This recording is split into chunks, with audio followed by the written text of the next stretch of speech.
There's nothing like snook hook sets at dawn or catching a tarpon in the moonlight. Find your next fishing trip made easy on fishingbooker.com and experience the magic of the Sunshine State or any other destination on your fishing bucket list. Book a blue water adventure in search of sailfish or go snapper fishing with the kids. With over 6,000 captains and trips to choose from, planning your next one just got a whole lot easier. Download the Fishing Booker app on the Google Play or App Store, or visit them online at fishingbooker.com to book your trip today. I'm sure a lot of you guys remember the old ceremonial hunting tradition of eating the heart out of the first animal you kill. Meat from those organs are among the most nutrient-rich foods on the planet. You can get those same benefits your ancestors craved via convenient daily capsules from Heart and Soil. Find out more at heartandsoil.co. And remember, use code MeatEater for 10% off your purchase. Welcome to the Wired to Hunt podcast, your home for deer hunting news, stories, and strategies. And now, your host, Mark Kenyon. Welcome to the Wired to Hunt podcast. I'm your host, Mark Kenyon, and this is episode number 175. And today in the show, we're joined by a living legend, Mr. Barry Wensel. And Barry's diving deep with us today into his tactics and philosophies for bow hunting mature bucks.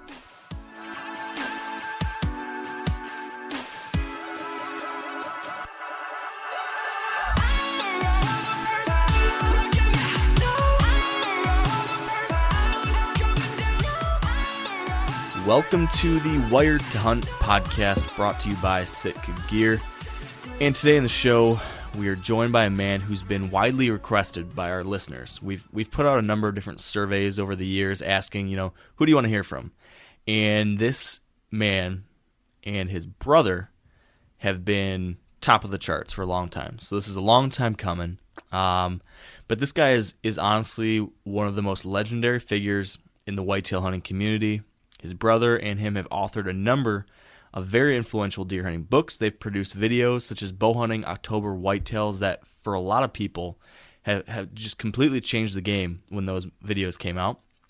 And this guy I'm talking of is Barry Wensel. He's an avid traditional bow hunter, living in the great state of Iowa these days, and he is a self-proclaimed whitetail fanatic. So today, I think this one is just going to be a lot of fun. There's a lot to cover. He has a lifetime of stories and experiences and lessons learned to share. And from what I've seen and gathered, just an absolute ton of big bucks that he can point to back his tactics up. So I guess what I'm trying to say is I'm excited. And I want to get right to the good stuff. But as we do on each episode, I'm going to ask you to bear with me a little bit for our little pregame show here. I feel like that's kind of a way to describe this, right, Dan? Our pregame show. Right. I don't know. Just like game day is to the college football day. Exactly. Our first 10 minutes, 15 minutes is just like a warm-up session, so we really don't blow it with the guest. Exactly. Okay, so if this was college game day, of our 4 college game day hosts, who would you be and who would I be? I'm definitely Lee Corso. I was just going to say, you're definitely Corso. That's exactly what I was going to say. And then you're the guy. You're not Herb Street. You're the other guy who runs the show. Basically, Chris Fowler. Just you're Fowler. Vanilla. Yeah. Yep. Fair enough. I keep the show on the tracks, and that's right. Someone's got to run it, and I'm the guy who just derails it, or you start laughing when every time you say something. Right. Every time I say something, it's going to be horrible. It's going to come out wrong. Yep, that's about right. So, all right, we've got our characters set here. I wanted to do a couple things here real quick before we get Barry on. So fast. What I'm trying to say, Corso, is I want to hear about your weekend because I think there's more good news, right? And I also want to do what we talked about very briefly last week, which was give a real quick rundown on CWD again, because I went to this event. I want to just lay out the facts again because there's so much misinformation out there. But yeah, good news, right? You got to hunt again last weekend. Am I right? Well, it's kind of a mixed bag, right? Good news, bad news type scenario. The bad news is before I went out to my hunt, right? I dropped the kids off at my mom's. I went out. I was going to check some trail cameras real quick. They're really easy to access ones.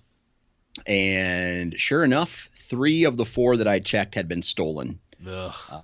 Yep. So I drove around to some of the houses. I ended up knocking on some doors, spread the word about how they've been stolen, this and that. And then, there's almost a whole nother story that can go with behind there. I mean, I'm already in the process of communicating with other landowners who sent me pictures of someone they got busted on trail camera. I called the sheriff. I provided those pictures, and they think they have a suspect now who has been, he's that kind of guy who goes out and steals trail cameras, basically. Not a good rap, but could be the guy, couldn't be the guy, who knows? There's an investigation that's going on right now, which, obviously when you realize your trail cameras are stolen, I don't know about you. I'm the kind of guy who I'm not necessarily pissed that my cameras are stolen. I'm pissed that they didn't leave the SD card behind. Yeah. That's information that you can't get back. Yep. I had a couple of years ago, we had at our Ohio property, I'm sure I told you this when it happened, but we had a situation where they didn't take the camera, but they just took the SD cards, and that made me more mad. I was more mad that they did that than anything. Absolutely. And I think I mentioned to you, so after that, all that crap it was time to go get in the woods. And if anybody who lived in this area of Iowa knew, it was like super windy, and this front was, right when prime time hit, this front was going to be already passed, right? So the deer had been beaten up all day by wind and rain for like the past probably 36 hours, just really bad weather, really high winds. And in the past, I've noticed that they tend to get up off their feet early if they've been exposed to that conditions in this perfect scenario. You're saying after it passes? Is that what you're saying? Yeah, just after it passes. Yeah. If it correlates with an evening hunt, right? So I was in the tree at about 4 after I got set up, and I'd say about 5:30 is when it ended. But the deer were already on their feet, man. I ran into 6 does. This was the first time I ever hunted this property, right? This was a fresh sit, run and gun. I set up in between a bedding area and a staging area, and there's a very small travel corridor in between the two, and it was on a ridge that led, and this whole flow of this property kind of led to a cornfield on one part, and then a cornfield on one part, and then a clover field on this other part. Those were the food sources. Of course, there was acorns all over, but I got in, I set up, and man, the deer just started moving. I mean, I saw like 10 does. I saw 3 bucks over 120, around that 120, 125 mark. 2 or 2-year-olds, a couple, or one was like 125-ish. That guy, 125, 130, he was literally licking the tree that I set up in, because I that nose jammer stuff. Talk about.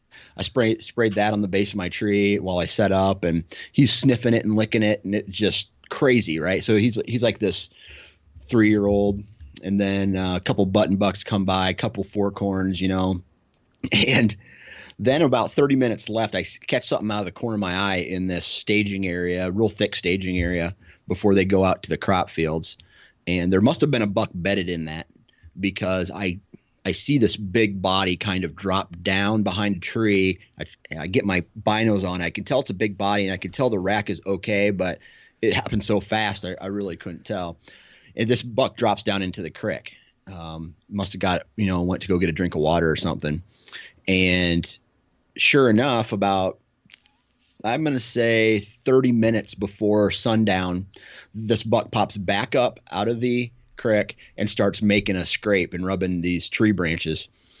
And I get my binos on it. It's like this really, really nice 4-year-old, probably about 150, 155 class 10-pointer. Wow. His left G2 was split, and I'm just like, yes, like pumped up. And he's aggressive, right? His body language is showing that he's, marking some territory. In the past, these types of things worked out. And so I grunted one time, just brap. He didn't hear me. And then I did it one more time, brap, a real long, longer grunt. And he stopped and he turned around and he just like his front end stayed the same, but the only thing that moved was his back two legs. And you know how they swing around, they kind of stop and look and stare. Mm-hmm. And he's just like, he's looking at my area.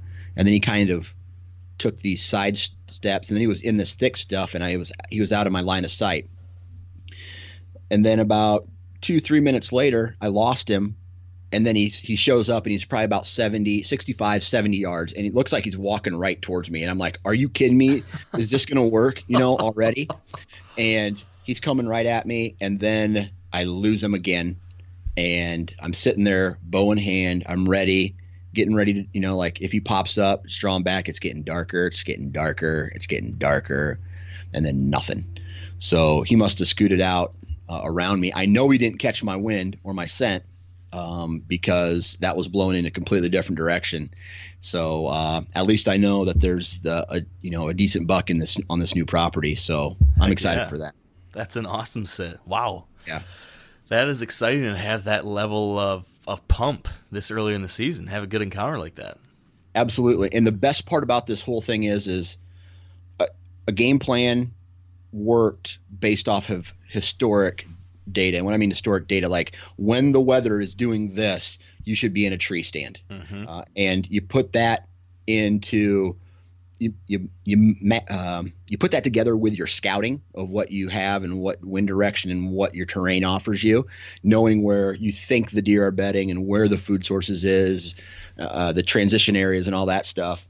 And I put the game plan together. I thought it was going to work, and it worked. And I just have to, as the season goes on, I start to learn this property a little bit more and hunt this property.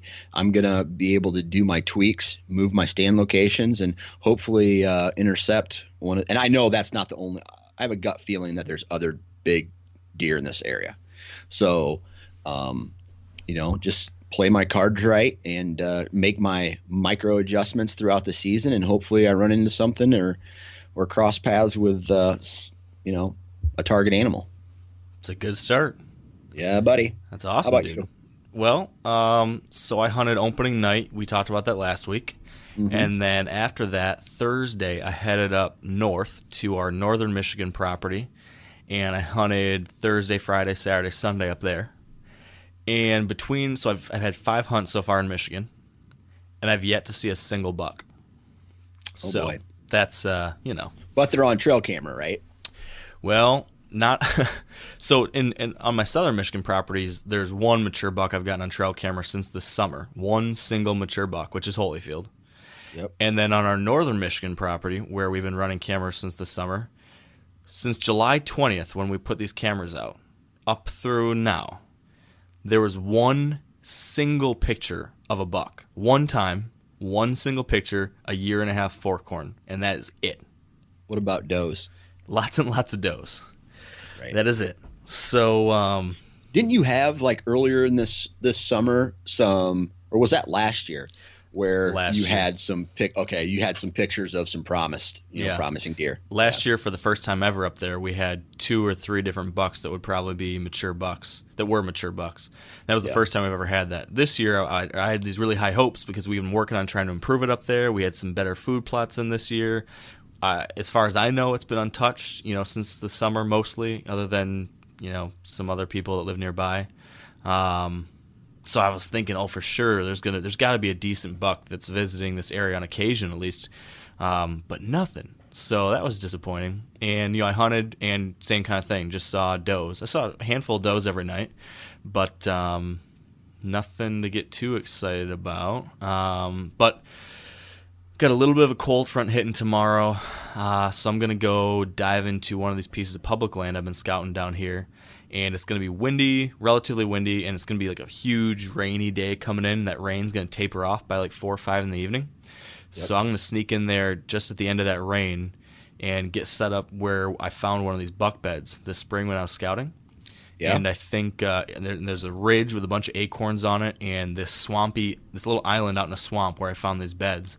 So my hypothesis is that there's a buck or bucks bedded out in this island, and then this little strip of high ground that connects this island back to this ridge system where all these oaks are. And I gotta believe cold front's dropping like 13 degrees from the highs today to tomorrow, and the rain and wind's gonna allow me to get in there quietly. Gonna hang and hunt just downwind of that little strip, this little like bridge almost that connects to the high ground, and who knows, it could be a good hunt. I'll tell you what, that weather is in Iowa right now. Yeah.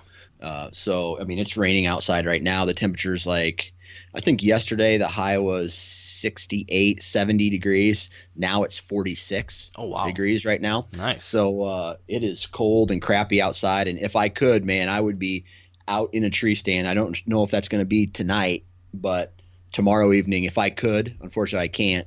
But I would be in a tree stand tomorrow evening for sure. Oh man, that sounds awesome. We don't have quite that cool of temperatures. Our highs are still going to be like 59, but that's a lot better than the 73 it is today. So yeah, we're going to take it.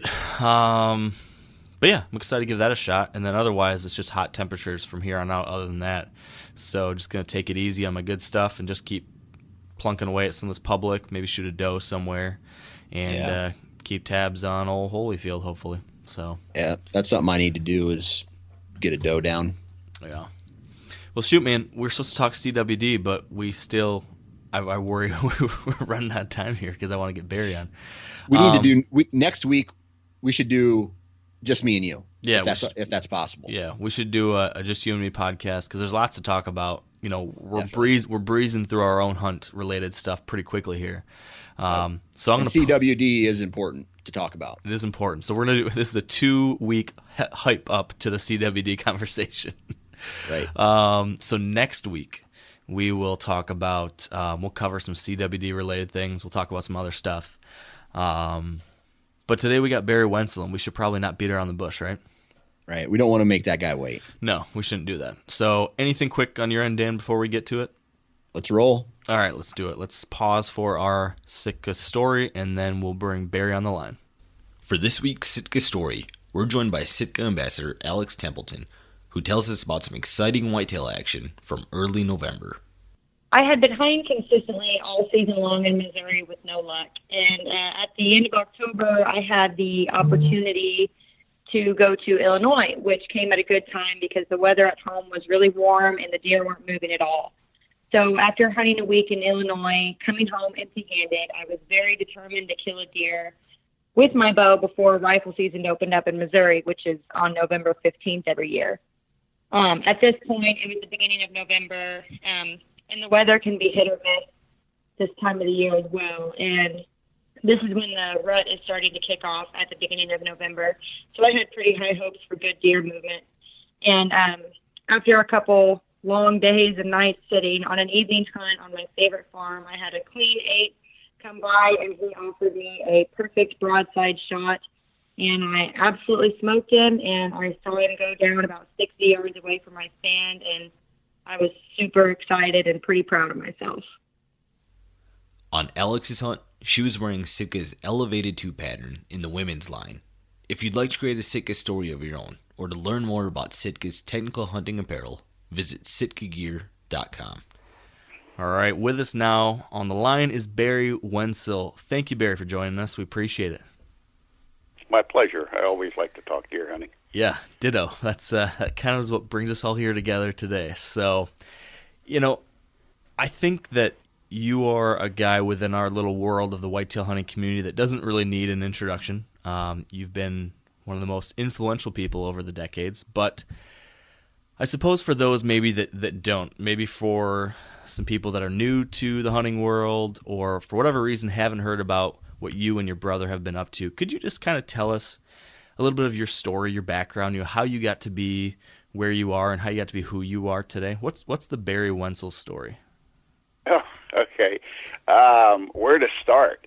Actually, when I say our, I'm talking my brother Gene and myself are identical twins.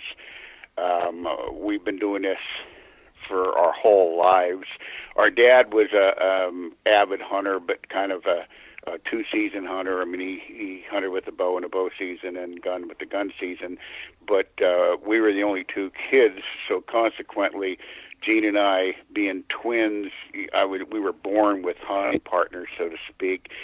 And if the truth were known, I think Dad probably put bows and arrows in our hands thinking that we would get in less trouble than if we, were running around with BB guns and 22s, which we ended up doing some of that too. But we really got into the bows and arrows and just never put our toys away type of thing. And being brothers, it was kind of a, whatever you want to say, it's a team, but then it was also a little bit of competitive.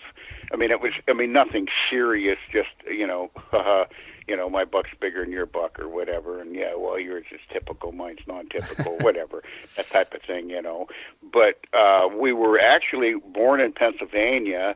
And then when my dad's job, he was transferred around quite a bit, and we ended up living in New York and Connecticut and Vermont. And then we went to school in Indiana, and then we ended up moving to Montana. Both of us, Gene and I both, he lived in the Bitterroot Valley. I lived in the Flathead Valley up by Glacier National Park, 150 miles apart. We lived in Montana for almost 30 years, and then which was great because we moved there specifically for the hunting, and we had, like where I lived, we had 10 species of big game. Some of you had to draw permits for, but we had 10 species of big game that I could bow hunt. And this was, back in the 70s and 80s and 90s. And as I said, we hunted for decades. It's almost embarrassing. People, think it's not fair when I tell them stuff like this, but it's just everything. Life is often in the timing, and our timing was perfect, meaning that we hunted for decades and never even saw another bow hunter. I mean, there was just, and it was a lot of U.S. Forest Service land, open hunting. The valleys had private land, but because people, in fact, they used to joke, we'd go up and ask permission, knock on the door like anybody else, and people actually admitted later that they gave us permission because they never thought we'd actually get anything, So, but anyway, we did that. We lived in Montana for 30 years. What years were that?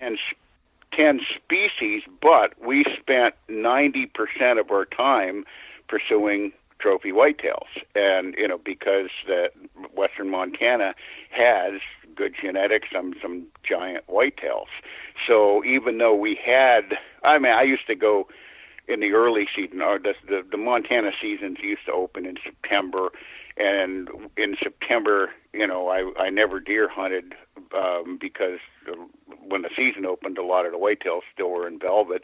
But we'd go bear hunting, we'd go elk hunting, we'd go to antelope hunting, go muley hunting, or whatever, and until October, and then Gene and I both took our quote vacations. We would take a 2-week vacation. The first 2 weeks in October, which happens to be the last 2 weeks of the archery season, and then you were also in Montana allowed to bow hunt during the gun season. So we never gun hunted, at all. So we would be able to continue through the late season. So basically we could bow hunt from September 1st until I think it was like January 10th or something like that in the late seasons. And there were a lot of archery only areas where we could get away from the gun hunters. And then, as I said, big country, the logging industry, where we could get way back into big timber and not have any competition whatsoever type of, so and that's one of the big secrets, being able to hunt non-disturbed animals. And as I said, we did that for years. And after the kids got all grown and gone, I said, it was my idea first. I said to my brother, we were coming back to Iowa. I put in for, 4 or 5 years in a row, and you had to apply for a non-resident tag, and I never drew. And I said, I'll fix you. I'll just move here. So anyway, I became a resident in Iowa, and that was in '99. And in fact, my wife, bless her heart, I got a good one. When we moved to Iowa, she had never even been set foot in the state. Wow. I just said, hey, we're going, if you want to stay married, you're coming too. Wow. If I said that today, I'd probably end up with a broken jaw. Yeah, right. But yeah, you just have to overpower them, Dan, it sounds like you have got some learning But to do anyway, from we Barry. moved to Iowa in '99, and in fact, we started off with kind of a tragedy because we sold our house in Montana. I rented 2 commercial storage units, put everything I own in 2 units, and then I rented the biggest truck U-Haul made, and I pulled a trailer behind it, and I took the first storage unit to Iowa with intentions of going back and get the second one. And before I got back to Montana to get the second one, the commercial storage unit burnt to the ground, and I lost half of everything I own, including, a couple hundred trophies and a dozen custom bows and irreplaceable stuff, family heirlooms and so forth, but I cried. Oh, wow, yeah. But anyway, it was, again, just a freak accident type of thing, but kind of had to, it's so much from my trophy room, Yeah. had to kind of start all over again, but anyway, so we've lived in Iowa now for whatever it is, 16 years, and I love it. I just love the hardwoods. I love the trophy, whitetails, and the terrain, and I can't say I really enjoy the heat of the summer, but that's, I can deal with that, as I It's said. that humidity. No huge problem and stuff, so I'm for the advantage I get with on that is I don't have to deal with snow, 12 feet of snow in your driveway in Montana. So Yeah, you've that thing, So, go ahead. I was just gonna say you've lived in the only 2 states in the country that I would move to. The 2 states I consider moving to are Iowa and Montana, and it really? sounds like you've been I would living that think dream. twice about Montana. I hope, no offense to some of the listeners, but as I said earlier, everything's in the timing, and my daughter still lives out there, and we go out, every year and so forth, but it has changed so drastically. I mean, guys will say, hey, you lived in Montana, can you give me some pointers on, where can I have a decent chance of getting some elk or whatever? And, I have to be honest with them. It's changed so drastically. For example, the wolves. When we lived there, I can't remember what year it was, back in the 80s, I ran into some wolves, and, nobody even knew they were around. And now they're everywhere. And areas that we used to pack back in for elk that were, this one, our favorite area, it was like, I can't remember, 26 or 27 miles from the road type of thing. And now there's hardly any elk in there. I haven't been in myself, but I've talked to guys who have, and there's hardly any elk in there because, so forth. Eastern Montana, we used to go into eastern Montana, as quote our vacation. I was talking about the first 2 weeks in October, and we would make a circuit, and we would basically hunt the major river drainages, the Missouri, the Yellowstone, the Milk River, et cetera. For example, the Milk River. I mean, it's all over television. Everybody talks about the Milk. Gene and I say, quote, discovered the Milk River. We hunted the Milk River for decades and never even saw or heard of another bow hunter. And we used the analogy, you could go in western Montana in the big timber, and there would be, I would hunt all day long at home, around home, and I averaged seeing 5 deer a day. All right, and of those 5 deer, 2 or 3 of them would be bucks. It was very close to a 50-50 buck-doe ratio. But of those 2 or 3 bucks, one of those bucks would be fully mature. So you would only see, there were some long days when you're hunting light to dark and you only see 5 deer.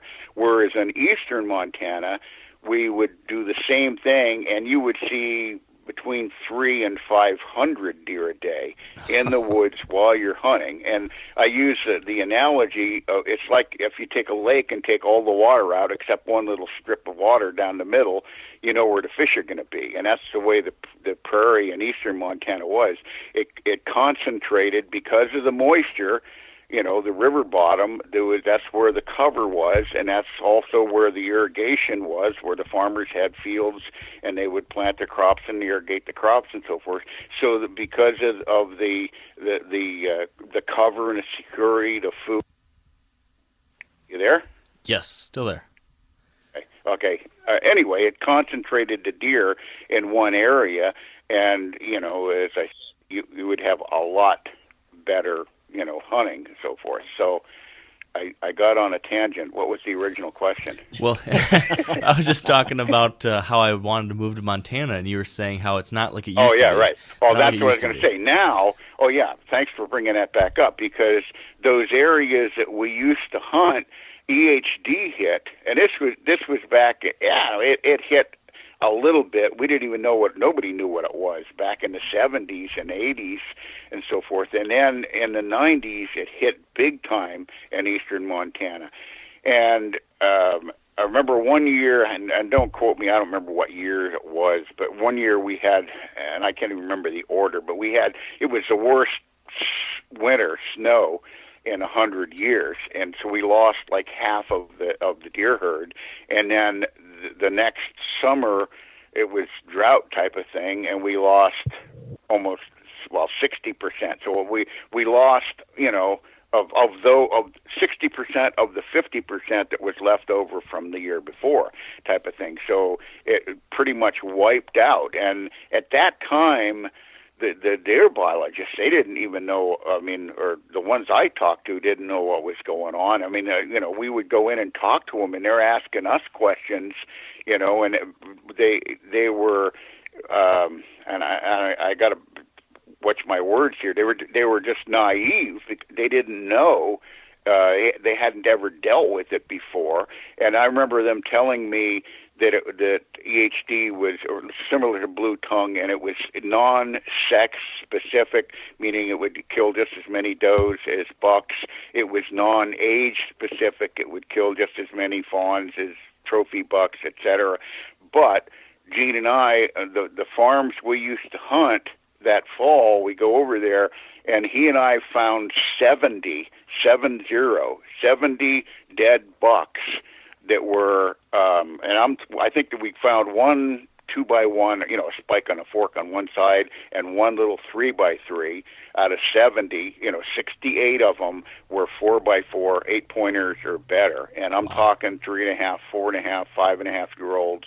You know, so I mean, when you find we found 2 does. We found a spike or whatever, a spike and a 3x3 and 2 does, and the rest were trophy, quote, mature bucks type of thing. And that's not 50-50, you know. So as I said, it wiped out the entire area, entire age structures. And you can, at the end of that, when that happened, you could drive around, I mean, fields, and you were allowed to spotlight if you didn't have a weapon in the car and stuff. And we used to call Fish and Game. We got along great with them. We'd call them and say, hey, we're going to, you know, check out an area, so and so. If anybody reports this, it's just us or whatever. Anyway, my point is that you could spot a field one year and there would be 250 deer standing in it, at night with the spotlight, and then the year after you go back to the same field and there's a doe and a fawn, and how come they didn't die, type of thing. I mean, it just totally wiped them out.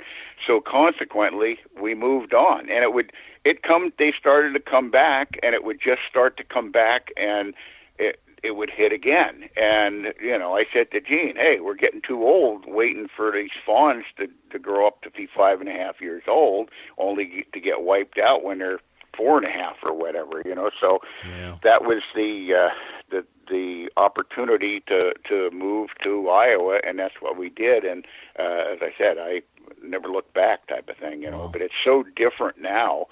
If you go to Montana, you need to really research, and I don't want to paint a negative picture because there's probably still good areas, and there's certain areas that the disease problems would hit, terribly, and other areas that it'd pass right over, type of thing. So it's kind of interesting. But all I'm saying is, if you do hunt Montana, you need to really research the area, be it, elk, antelope, whitetails, or whatever, because it's not the same as it was, necessarily when we were there and it was prime. So I don't want to paint an unrealistic picture that's either good, way though. for anybody.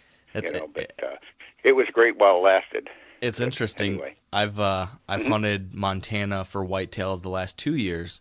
Once in central Montana, once in eastern Montana, and I would love to have seen what it was like back in the day if it was that much better, because even today it seems remarkable to me as a Michigan guy. But man, it must have been something pretty special before these issues. So, but it was.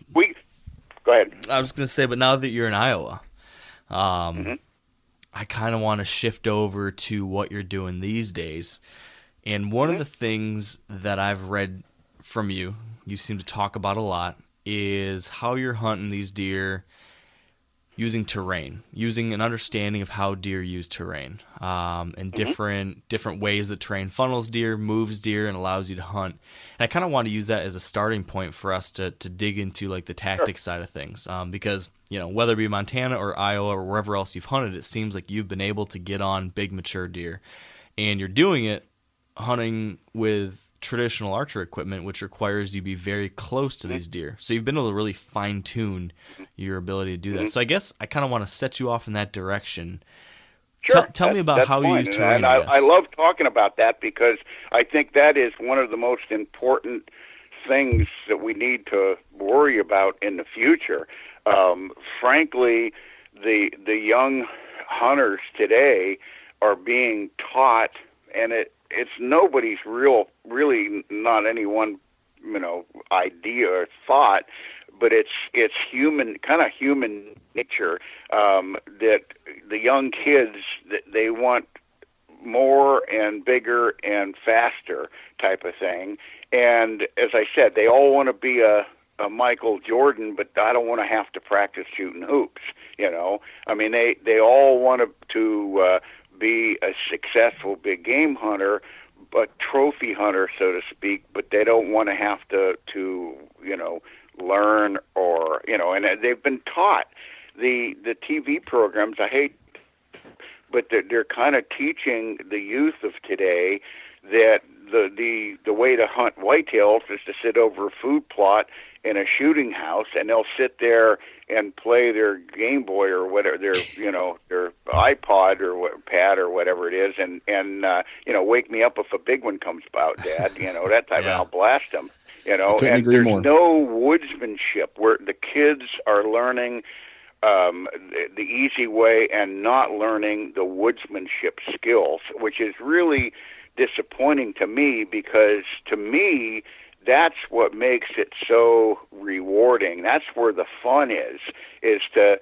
go out and actually put the pieces of the puzzle together, and I hate to say earn the trophy, but be able to predict what's going to happen and not just a deer walking into a food plot type of thing, but predict when it's going to happen, how it's going to happen, et cetera, and then put all these pieces together. And frankly, there's no better way than boots on the ground. I mean, you can listen to no offense, you can listen to the iPods, you can watch the videos, you can read the books and watch the TVs and so forth, but there's so many things that you actually have to get out and put boots on the ground. I mean, for example, aerial photos. You can look at an aerial photo, and that's all well and good, and you can benefit from that, but you can't, there's a lot of stuff that you cannot see in aerial photos. The kinds of trees, the light intensity, the understory, it's thicker here. You know, I have run these boot camps for 15 years now, and that's where they shine. These guys, will come in, and it's a 3-day session, and they come in, and the first day is basically classroom stuff. I'll spill my guts, and then the next 2 days I take them out into the timber, and I show them my own personal stands and explain why they're there, how they're there, when I hunt them, how I hunt them, etc. And as I said, there's so many things, gray areas, that are hard to understand via watching TV or reading or just listening, whereas I can take, like, for example, edge. Everybody will say, oh yeah, I know what edge is. That's where the field meets the timber type of thing. Well, then I'll take them in the timber and say, okay, stand right here and notice that the understory is thicker here than it is right there. That's an edge. Notice that the canopy is thicker here than it is over here. That's an edge. That is why the understory is thicker here than it is over here, because the canopy is allowing sunlight to come in and generate the understory and make it thicker. And you will have deer, depending on the situation, and in other words, different. I'll point out examples. Okay, for example, there's one place I'll take the guys and I'll say, okay, see, it's a fence that runs, a fence internally that runs east-west. All right, the south side of the fence is trees, thicker understory, etc. The north side of the fence is pasture, but a few trees in it and so forth, all right? And I'll say to those guys, you can sit this spot. The deer are coming from the food source to the west. They're going to the bedding area to the east, all right? In early season, before, like in the beginning, our season normally opens October 1st, okay? For the first couple weeks of October, deer that are going from the food source to the bedding area will walk out in the pasture, and this is back in, it's not next to any roads or anything, but they'll walk out in the pasture, and you'll think to yourself, why are they doing that when they don't have the density? And then you think more about it, and you think, okay, the reason being is it's predominant southwesterly wind. They can walk in that pasture and not have any disturbance, etc., instead of bulling their way through thick understory of briars, stickers. It's got dew on it. It's wet. They got to bull their way through it type of thing versus an easy walk through the pasture. But as soon as the first frosts hit, then the leaves and the thick understory will die. The frost kills the leaves. They'll drop, and then it will actually be easier. Then they will shift. The deer movement will shift into the thicker, what was thick understory is still thicker than the pasture, but it won't be there. They don't have to worry about bulling their way through it. The leaves have fallen. Plus, they still have the wind to their advantage, so they can smell anything that's upwind of them, and they can see anything that's downwind of them, and consequently, it's safe, secure travel. So that you have to set up your stand accordingly, depending on the certain time of the year. I do stuff like that all the time, and as I said, I guess I should say it's kind of a saturation thing. In other words, if somebody said to me, how do you base your hunting technique? What would you suggest these younger guys do? One of the things that I would highly recommend is for them to slow down, meaning slow down and think about what you're seeing. I used to brag. I mean, I'm talking, 30, 40 years ago. I used to brag about going into an area and I could run through it and put it all together, and I was almost cocky about it. Okay, but in my older, age, I used to say I'd rather go into an area and walk it one time for 6 hours, rather than go back and disturb it 6 times an hour each. All right. And now I'm the completely 180, the other way around. I would much rather go back multiple times. Number one, because a comparison type of thing. You can compare the thermal, the wind direction on, day one versus day 3 or 4 times, the 5th time you walk it and so forth. You can, the light intent, the things that you can learn, the secret is timing. In other words, you don't do this close to the season. I mean, I get a charge out of all these, and I hate to say it, the average guy, they'll wait till the last couple weeks before the bow season opens, and okay, man, now I gotta go out there and scout, and I hate to tell you, but they're way months too late. I do my scouting right after the previous season when there's no vegetation, before. It doesn't matter, again, if there's snow cover on the ground, it's just easier walking when it's, no understory, but, no snow and ice you have to worry about. But my point is, I do the majority of my scouting, right after season, being prepared and comparing. I'm out there all the time, and I use the analogy. It's like and I'm not a baseball fan or anything, but it's like the baseball players going to spring training. They don't wait till the opening first game of the season to start warming up. They go to Florida or Arizona or whatever, spring training, and they're preparing, they're getting ready, practicing for the opening, and it takes months, not a week or so type of thing. So as I said, it's and that's the fun of it, being able to predict what's going to happen. But if I had to pinpoint my success, one of the biggest things is, number one, hunting undisturbed deer, and number two is putting in the time learning the terrain, because there's terrain features and structures. Knowing how a deer, his whole life, rotates around his sense of smell. Guys do not realize or appreciate how much they depend, the deer depend on their sense of smell and their everyday everyday movements and stuff. Let me say this. I use an example, all right, perfect example of, say you got a ridge, a hardwood ridge running east-west.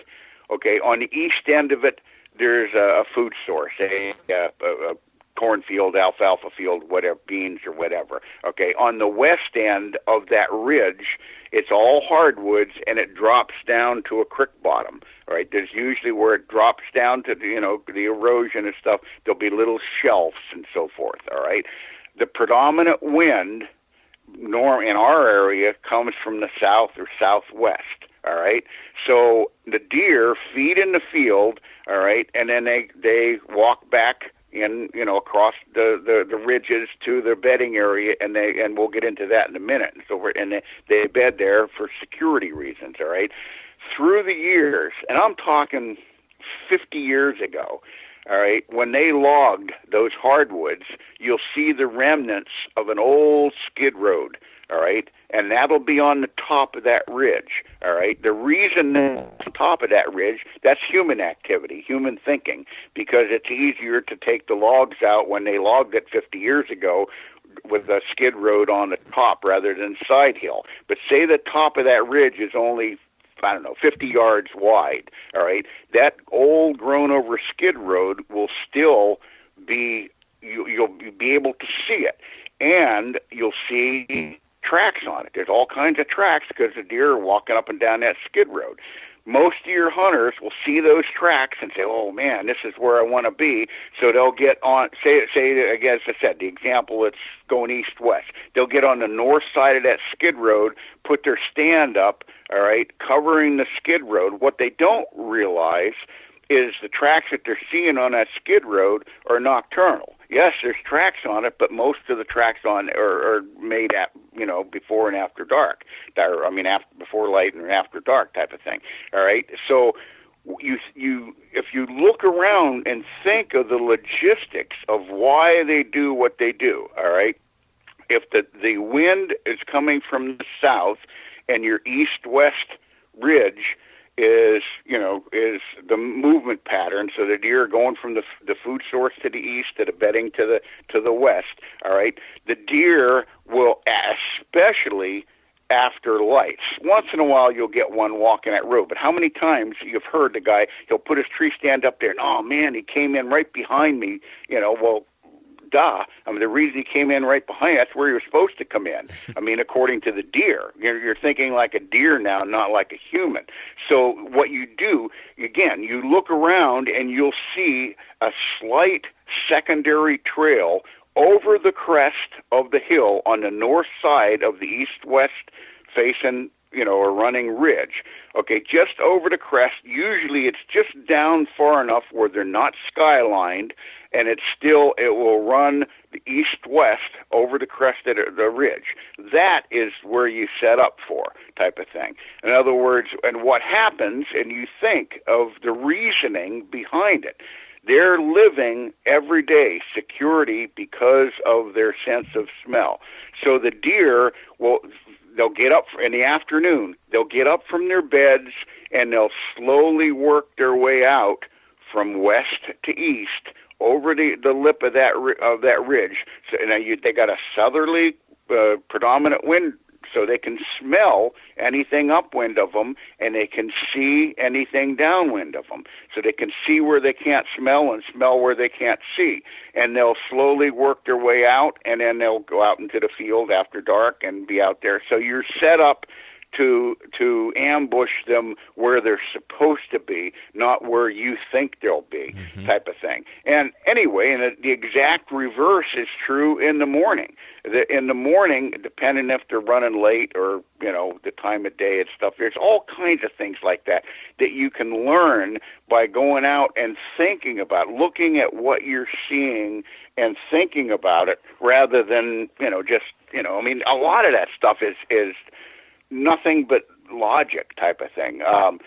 It's like, scrapes, the bucks will tend to, they'll sit, like in the morning, guys will sit scrapes, we won't even get into that, but a good primary rutting breeding scrape type of thing. All right, you'll find, if you study them long enough, you'll find that in the morning, bucks tend to scent check the scrapes more in the morning, whereas in the afternoon, they'll actually visit them. And you think of the reasoning behind it. In other words, in the morning, deer are being, they might be bedded. That depends on if it's light or, say it's light, say it's 8 o'clock, in the morning type of thing, and that deer wants to check that scrape for, he might check there might be a doe, a receptive doe that's bedded right there. It might be another buck, a dominant subordinate type of thing that's bedded right there.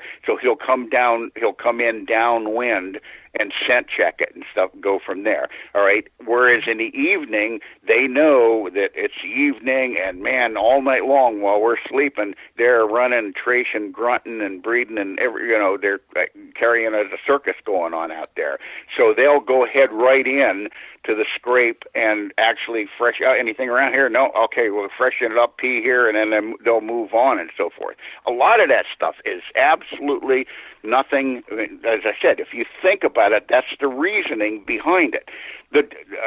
We were talking. You asked about the terrain. Mm-hmm. You need to realize. I use this as an analogy. Same thing. Okay, say you've got a ridge. Okay, with a food source at the bottom of the ridge. All right, just through whatever science or whatever, hot air rises. All right, because the ridge is higher than the food source. During the day, the air currents, and I'm talking thermal currents, as the sun hits the air, they'll flow up the mountain type of thing. So the deer will bed at the top of the mountain so that they have the thermals coming up the mountain into their faces. They can smell anything that's coming up the mountain. All right. The same, say the ridge is running east-west. All right, and you've got a predominant wind direction coming from the south. There's a certain, now we're talking wind direction, not thermals. You'll find that the wind direction from the south will be going over top of that ridge, and it'll meet the thermal currents coming up on the north face of that ridge. And there's an area there that's just over the crest of the ridge where they're getting both any smells, any scents, disturbances on the upwind side, they're going to smell coming in, and any disturbances or whatever on the downwind side, they're going to smell from the thermals. So that's where they're bedding for security purposes. Then in the afternoon, all right, while the sun is still up, the majority of the herd, the immature bucks, the does, the fawns, will get up from their beds, and they'll start to work their way down the mountain to the food source with the thermals in their face type of thing. The big mature trophy buck, he remains bedded at the top of the mountain, okay, until the sun goes down, dethermalization, the thermals start to cool, then they start to run down the mountain. And you think of the logistics behind it, it makes perfect sense. Now, he's going down the mountain, he's got the wind and the thermals at his back, so he can smell anything behind him. He's got the rest of the deer herd down in the field acting as decoys, so if you if a button buck busts you down there, you don't even know the big guy was around type of thing. And that's the exact reason he's the last one to enter the field, just before dark or after dark. And that's the exact opposite is true in the morning. Before it's even light, he'll start to work his way back up to the bedding area with the cooler air thermals coming down in his face type of thing, and he's got the rest of the herd over his back, watching the back door, so to speak. So it's a predicted, normal pattern that guys need. If they're aware of that, they can look for that type of thing. It's like there's so much stuff out there that you read about, and I hate to say, a lot of the outdoor writers, they'll make stuff up. And I don't think they really understand what they're saying half of the time anyway. And again, no offense, some of them do. But my point is, for example, like scrapes. All right, the function of a scrape, you ask, the average guy, and that's the calling card where the buck meets the doe and stuff. Yes, it is, but there's a lot more going on at a scrape than people realize. All right. When again, if a deer, if a buck makes a scrape, okay, he urinates, and a lot of times the doe is the one who picks. She'll urinate in that spot, and it's usually in a spot that number one is secure, and number two where there's a lot of deer travel and so forth. Okay, so say the buck paws the ground, turns up the dirt, and then he brings his tarsal glands, his hawk glands together. He'll pee over the hawk glands. Two things happen at that time. When he urinates in that scrape, okay, the urine itself will be deposited, and the each deer within the deer herd, the social structure of the deer herd, every deer has its own personal, distinct aroma. In other words, and you can use the analogy. That's why when they separate the cows and the calves, and that's how the cow finds and the calf to come back together through the odor of the individual animals. All right, so his personal scent is left in that scrape. The second thing is that the aroma deposits his health, meaning a doe, and this gets heavy, but a doe can smell that urine, and she knows that, again, if that's a healthy animal or not. If it's a healthy animal, she's smelling the smell of fat molecules. If it's an unhealthy animal, she's smelling the aroma of protein type of thing. So she can smell that scrape, and she instantly knows, oh, that's Bob, the 8-pointer, all right, and he's healthy. Whereas this one, oh, that's Jim, the 10-pointer, and he's got some problems, even though he's got more points on his head. The doe will pick her sires. She knows which one she can. Yes, the bucks will all try to harass her and stuff, but as long as she keeps moving, she can, prevent being, bred, type of thing. So she wants to be bred by the animal that she prefers, which is the healthiest one, has the best genetics, just for perpetuation of the species and stuff, Things like snorting. I get carried away here sometimes. I think this is a good place to take a quick break, and hopefully you have a notepad, because obviously we've been covering a lot here, a lot of information, a lot to take in, but good stuff, very good stuff. But we're going to take a quick break here for a word from our friends at Whitetail Properties, and then we'll get right back to it. This week with Whitetail Properties, we are joined by Brandon Swartzlander, a land specialist out of Illinois. And Brandon is going to be telling us about the importance of getting the next generation involved with land management.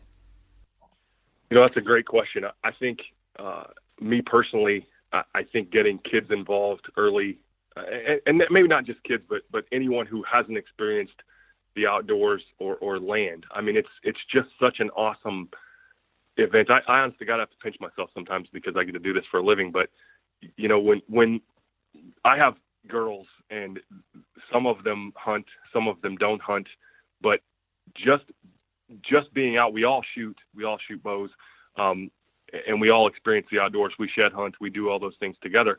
I just think that you can take away so much more by spending time with, whether it's your family or friends or whomever, in the woods or on a piece of land.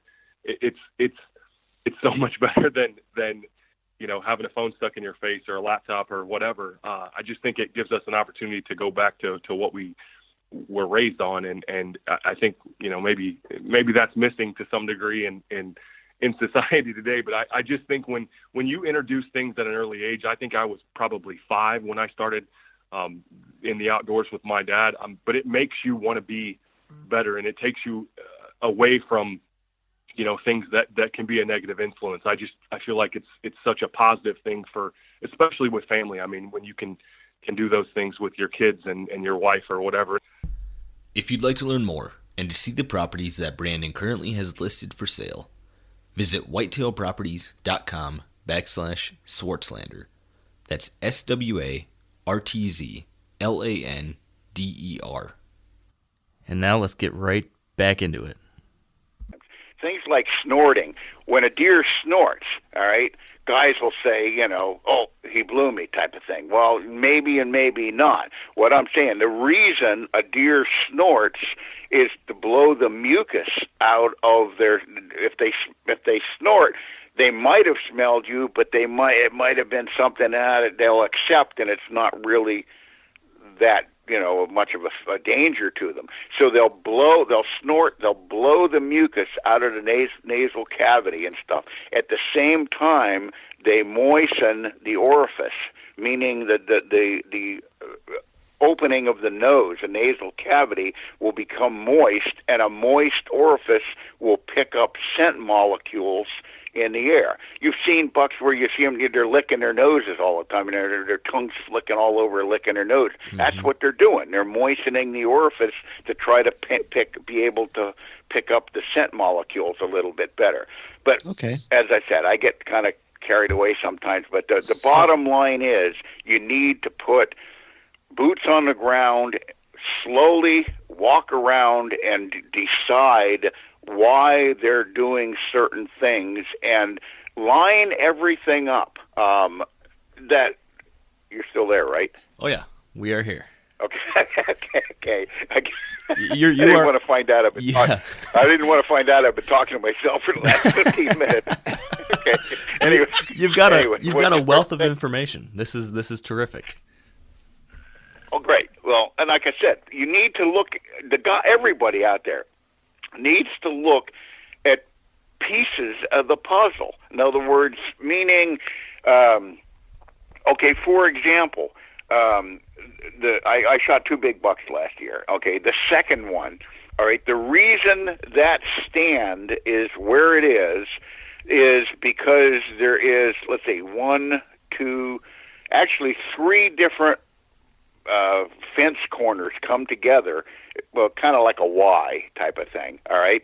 But, wait a minute, 3, all right, actually 4. But anyway, my point is, on the north side of the fence, and this is where the boot camp classes shine, because I can point this stuff out. See how that angles up like that, whereas we can't see that on the phone type of thing.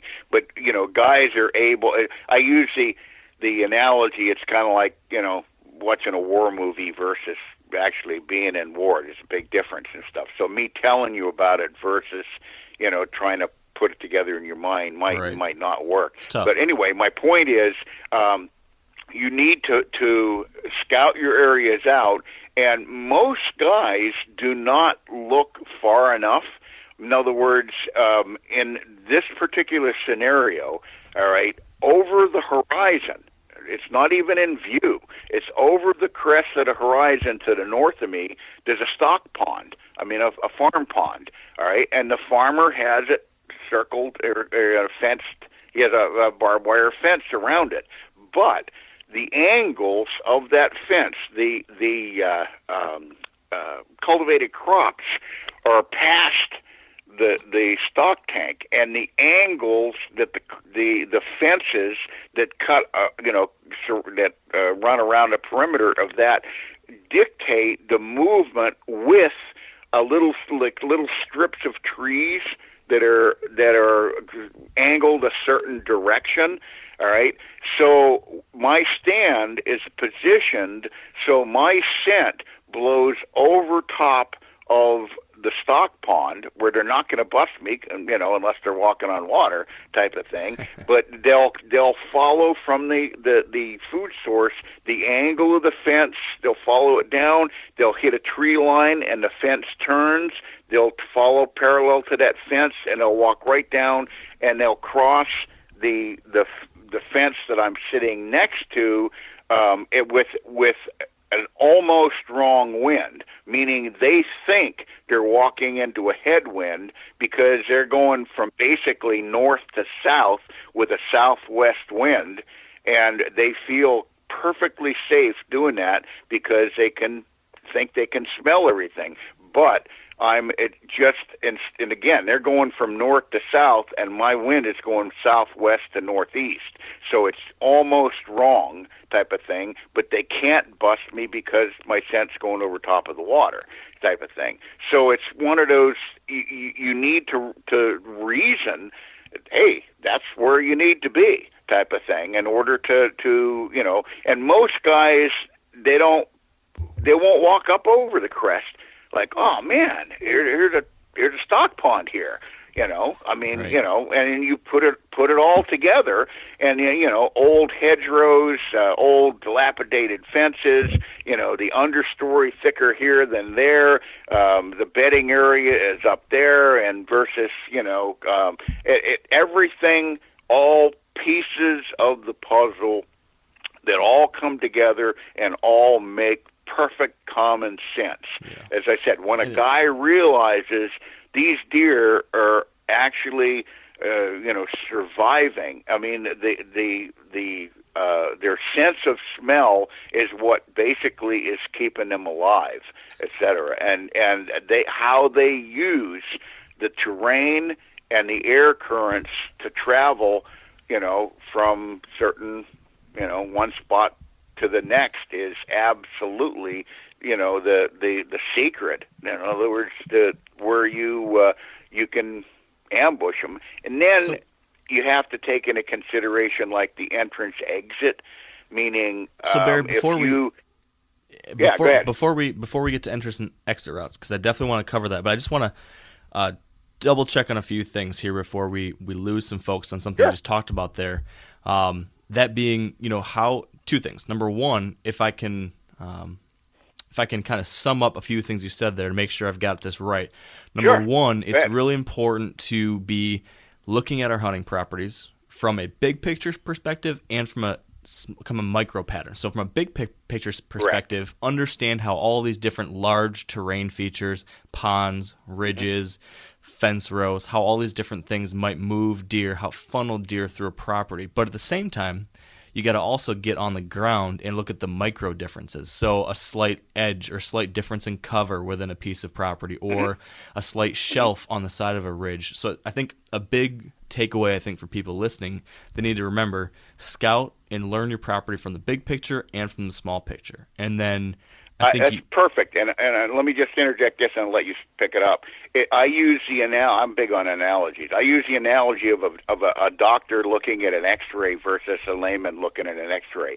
You can put an X-ray up on a screen of a skeleton, and to the average guy say, okay, here the average guy will say, there's the head, there's the neck, there's the spine, there's the arms, and all this stuff. Whereas you put that same X-ray up and have a doctor look at it, he's looking for minute changes, little anomalies, the things that, fractures and calcium deposits and disrelationships, little minute things.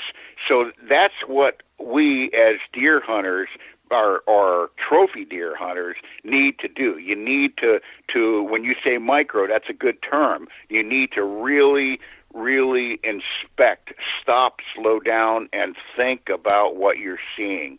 And by all means, when you discover something, share it with your buddies, and the kids and stuff, so they can go out and then they'll look at these patterns that you have just pointed out and give you even more input. Then it's not like, it's like a team type of thing. Mm-hmm. And I love to share this stuff, and I love to get the feedback after I'll teach somebody, and I'll learn from it type of thing. So anyway, go ahead. Well, I think you're absolutely right. And to one of your points you talked about a little bit earlier, you mentioned, as we were talking through structure and how deer use terrain, something you kept on alluding to was not only the terrain that funnels deer movement, but then how they're using the wind in relation to that terrain. Mm-hmm. So you talked about how deer are going to be traveling just off the crest of a ridge with the wind blowing to them in a certain way, or how bucks will bed so they can see down the hill, can smell behind them,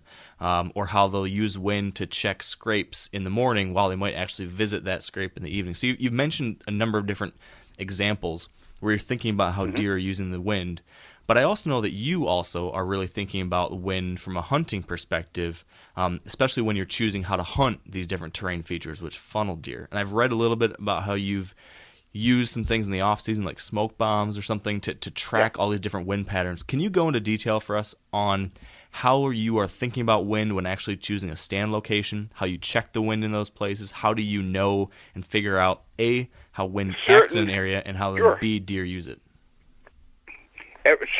Certain. I mean, same thing. You need to think about this. When people talk about wind currents, all right, everybody assumes or thinks that the wind. Say you're up in a ladder, 15 feet, and you check the wind, and they see the air current go out, and then gravity will start to pull it down to earth. Well, that is a lot of the times. But a lot of the times it's the other way around, where it'll go out and you'll have updrafts. You have to think of air as like invisible water. And when I'm in the stand, all right, when I use what I use is that polyester yarn. I buy it at fly fishing tackle shops. You can get it, any of the major sporting goods stores, and it's like it looks like cotton candy, but it comes in fluorescent and chartreuse and any kind of bright color, But anyway, it's like, I don't remember. You get like 5 feet of it for $2-3 or something, right? Anyway, I cut it in lengths about 6 inches, and I keep it in my right front. I'm right-handed, so my bow's in my left hand, but I'll keep it up in the upper corner, just inside my front right pocket. I tuck it in there.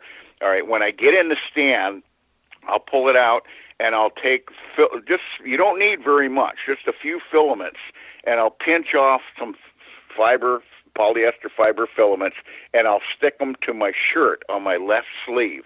So I might have 8 or 10 or 12 little pieces of yarn, of this polyester yarn, stuck to my sleeve, so that when I'm sitting there in the stand, all the time, almost constantly, and again, obviously be careful when you're moving around, make sure you can see but I'm constantly checking the wind. I'll reach over to my sleeve and I'll pull a couple filaments off, and I'll watch it, and it'll drift out, and it's going up, beautiful, or it's going down, okay, but it's going right towards that one dead snag over there.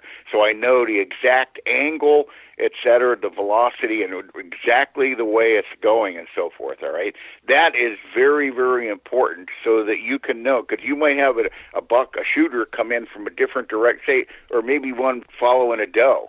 In other words, and you have to wait.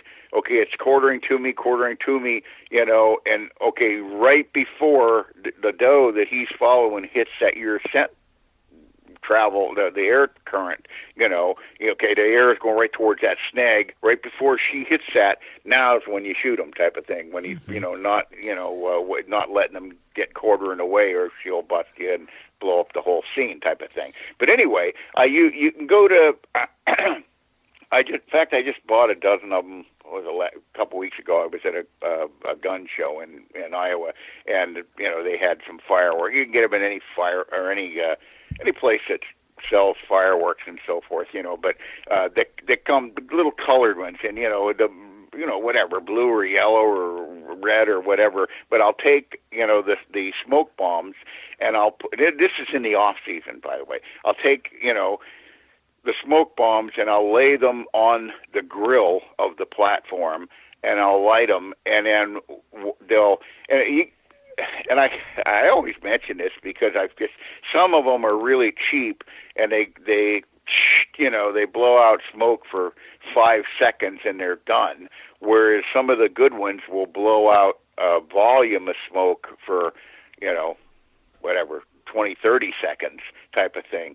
By the way, I think I've been told you can get them in the Granger catalog, Industrial Supply too, those smoke detector type of smoke, where they're white smoke, but they'll go off for a long period of time, and you'll be able to visually see how the smoke is going around certain trees.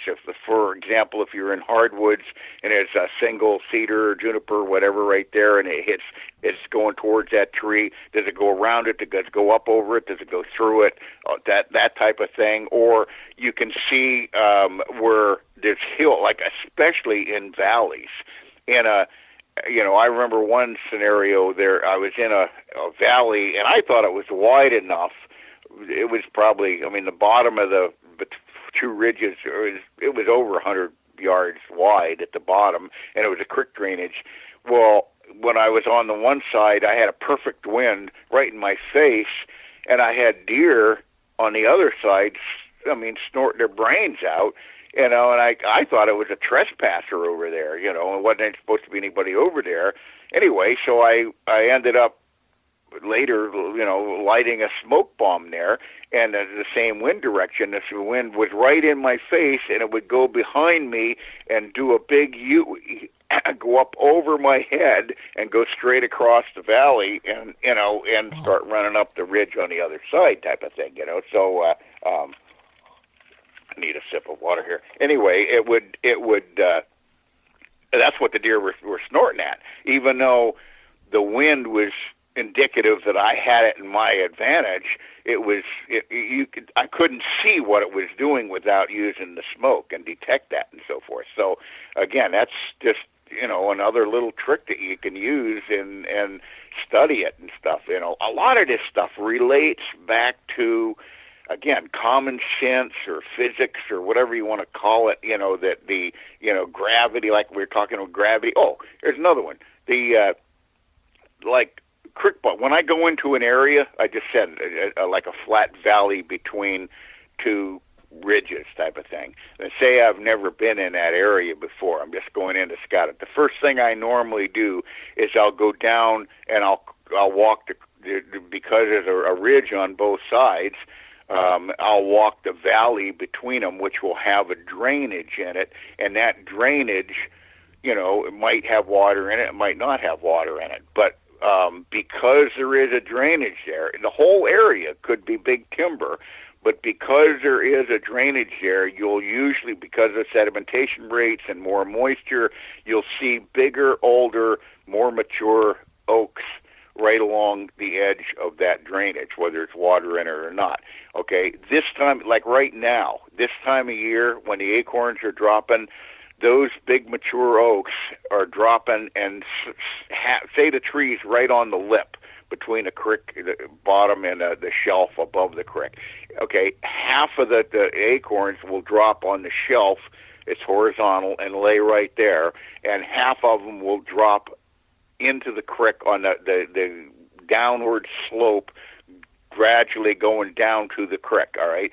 Then you get a heavy rain, a gully washer will get 2 inches of rain. The water will rip down that drainage, and 2 days later it's dry again. Okay. But what it does, it removes a lot of the dead leaves and the twigs and stuff like that, and it's just there. You got that dry creek bed, either pebbles or sand, and it'll be a virtual smorgasbord.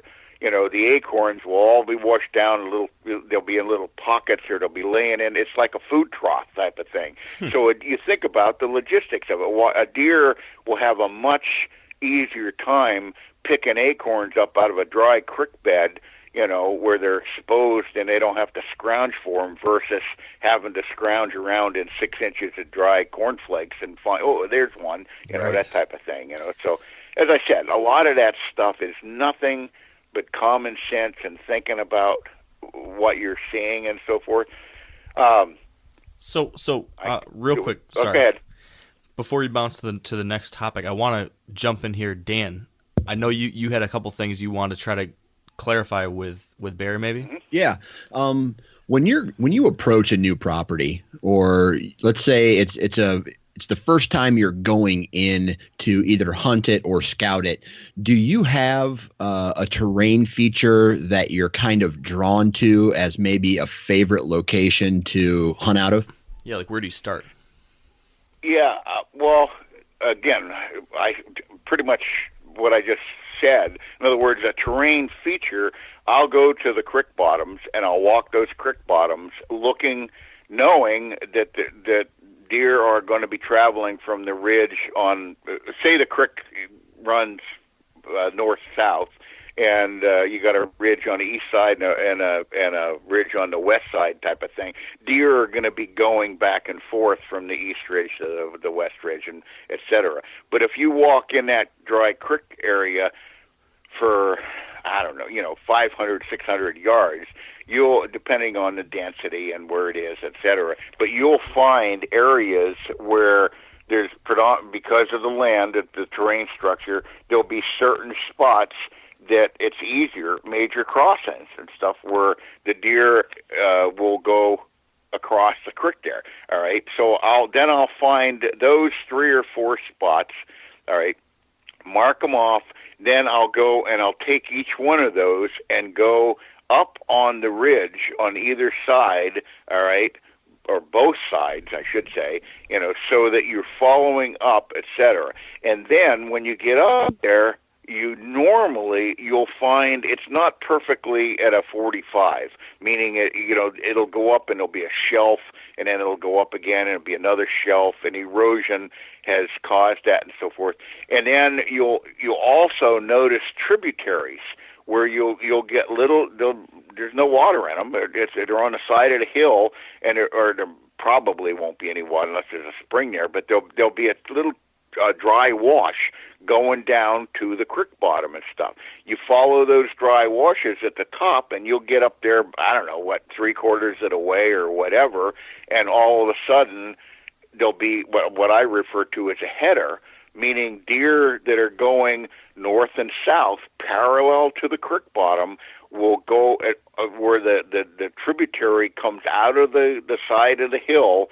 It'll start erosion will start washing it away, but above it, just a matter of a few yards, there'll be it's not washed out as much. There'll be a flat spot where they can go around the head. That's why I call it a header, where they go around the head of that tributary and stuff. All right, then you piece that together with the top of the ridge. As I said, when you're thinking of the predominant wind direction and so forth, you compare that with how the deer are moving according to the land structure versus the wind patterns and so forth. Let me say this too before I forget this. This is really important. I keep as I said, I try to keep records. I go to the computer is great for, in some reasons, and it's terrible for other reasons and so forth. But at any rate, what I'm getting at is you can go to a weather site that has not only your local predictions, but make sure they have the hourly predictions. All right. Now, I hunt, areas that I have stands in place. All right. When I go into an area, and basically just saturate that area, check it out, everything you possibly, okay, say it's a huge area, it's 500 acres, and you got 20 stands in there. All right. Or if you don't have the stand, I realize everybody doesn't have 20 stands, but you might have the areas prepped, so that you can go in, and there might not be a stand there right now, but you can hang one in there quietly because it's all already trimmed out and the steps are there and everything, or just, it's ready for you. But anyway, my point is, I list all my stands, either name them or number them or whatever. All right. Then every season, I have my sheets, my lists, and I'll have 8. I'll have a morning list and an evening list, and then I have 8 different wind directions: north, south, east, west, northeast, southwest. All the 8 major wind directions for the morning, and the other 8 wind directions for the evening. Then I go through all my stands, and I name my stands, and I'll go to that stand, and I'll check off the wind directions that stand is huntable on. All right. Then I also circle the one that's the premium, the optimum, wind direction. Okay, so I'll go to that stand. Then I'll go to the computer in the morning, and I'll look at the computer, and it'll say, okay, well, you got a southwest wind, this morning, and at 1 o'clock it's going to turn to the west, and at 2 o'clock it's going to turn to the northwest, and by 3 it's coming out of the north. So if you're sitting, you can plan your hunt and hunt your plan. So I go to my charts and I'll look down, okay, for a southwest wind, here I got these stands that are perfect for a southwest wind, all right, but then knowing that the southwest wind by 2 o'clock or whatever I said, it's going to switch to the north.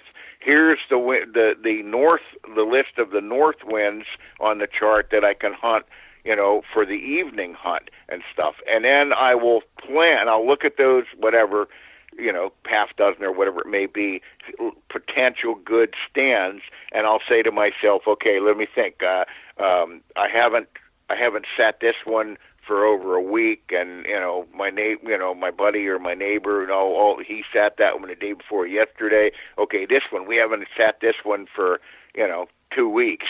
I'll go there in the morning, and then in the afternoon, oh yeah, there was a big buck. The mailman told me he saw, whatever, and I'm going to go to that one for this afternoon. That way, you plan your hunt and hunt your plan, so that you're not, as I said, you're not just guessing.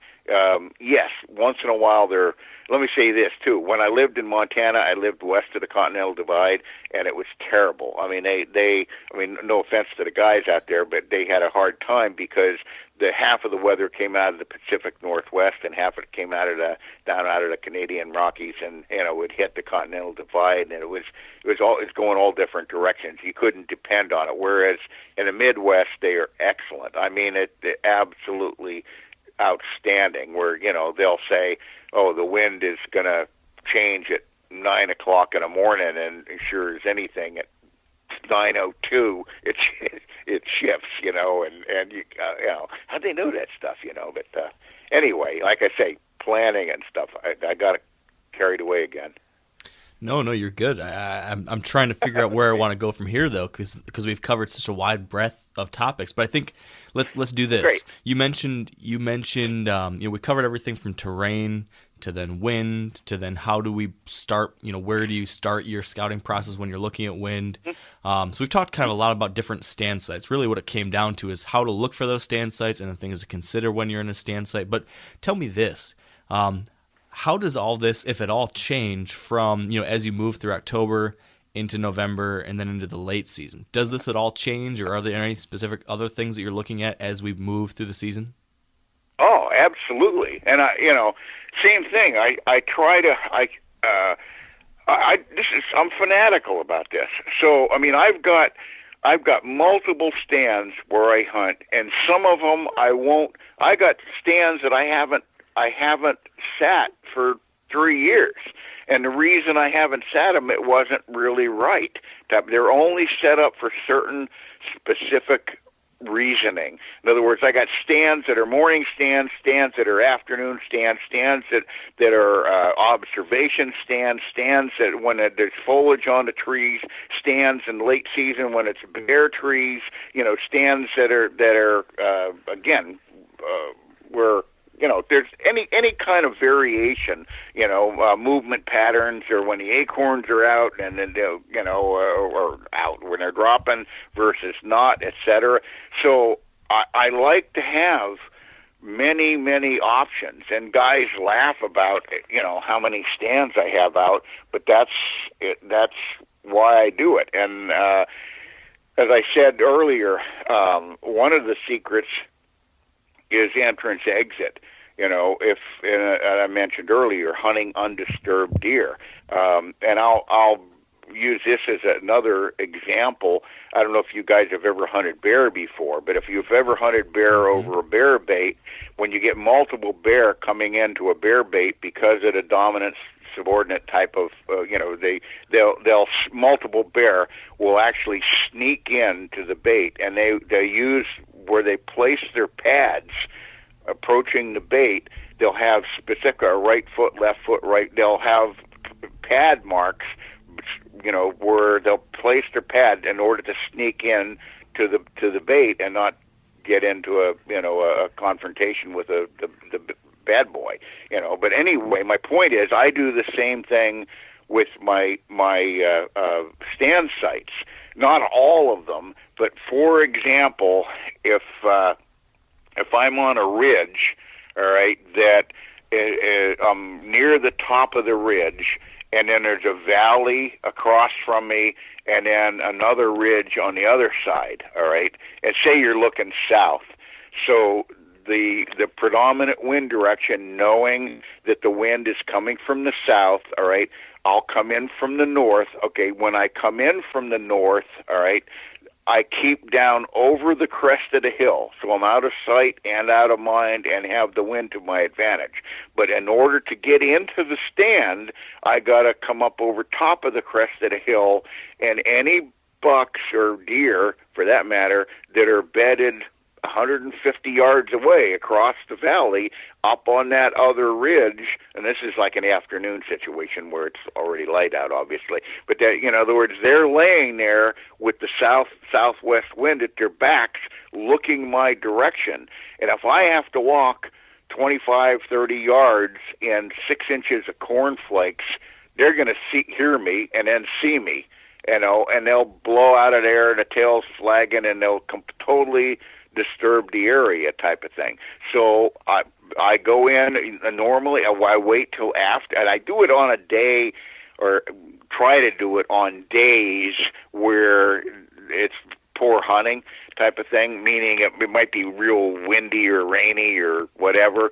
But I started using a rake, but it's a lot better to use. I use a hoe rather than a rake because the leaves don't get stuck in the teeth of the rake or in the teeth of the hoe type of thing.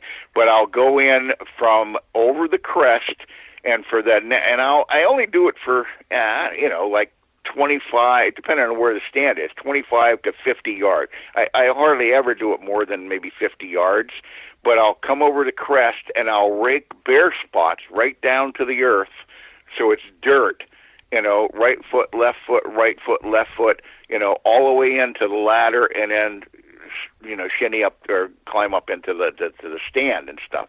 So that way you're putting your foot on dirt rather than in 6 inches of leaves.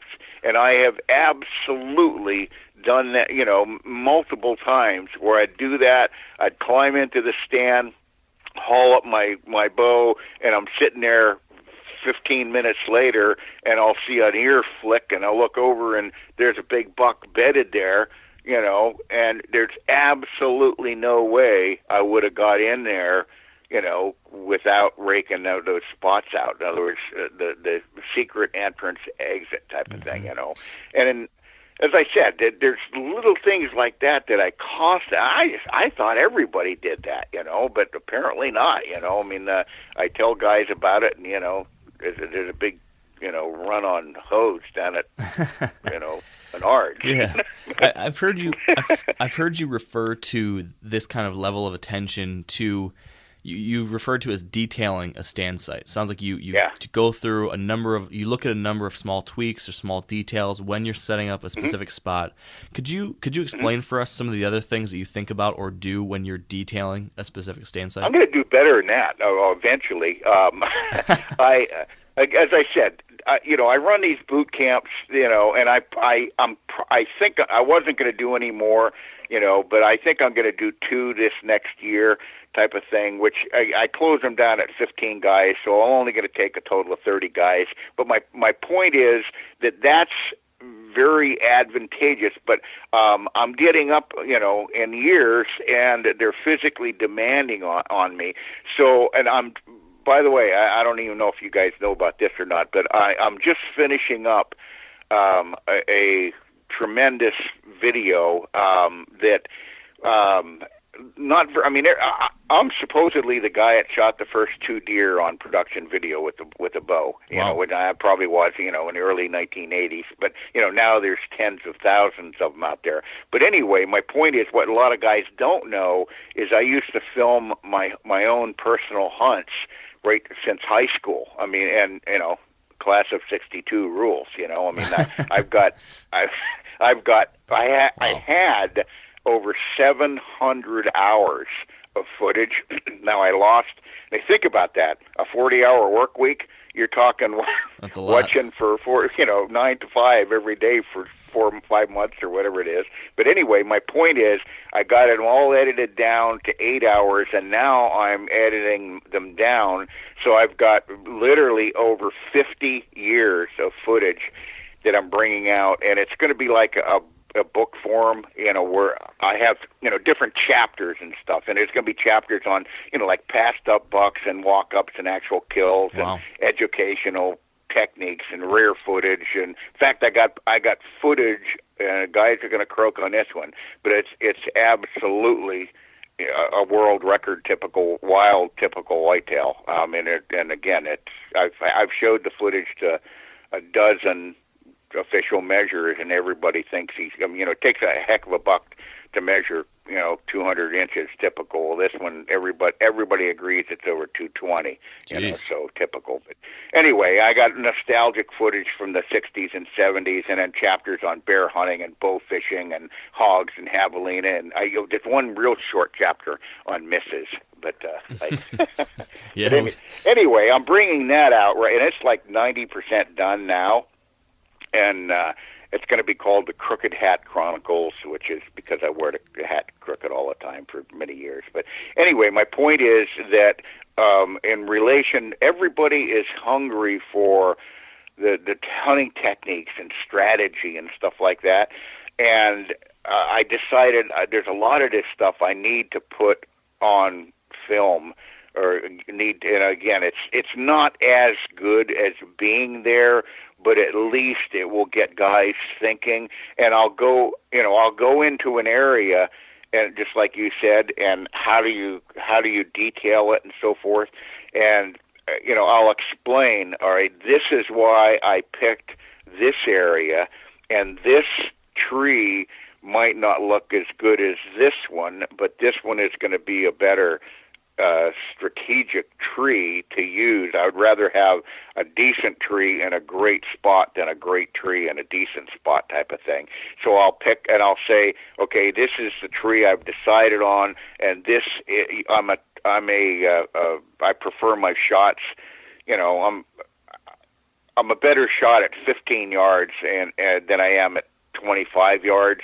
So how I manipulate the surrounding area, I'll go through and I'll use my pruners, and then I use one of those like weed whacker things. It looks like a golf club, except it's got a serrated blade on it. And I'll clear the understory out there, and then I'll rake it out and create a visual so that the deer can see that's where. And then I will drop trees at certain angles, and I'm talking.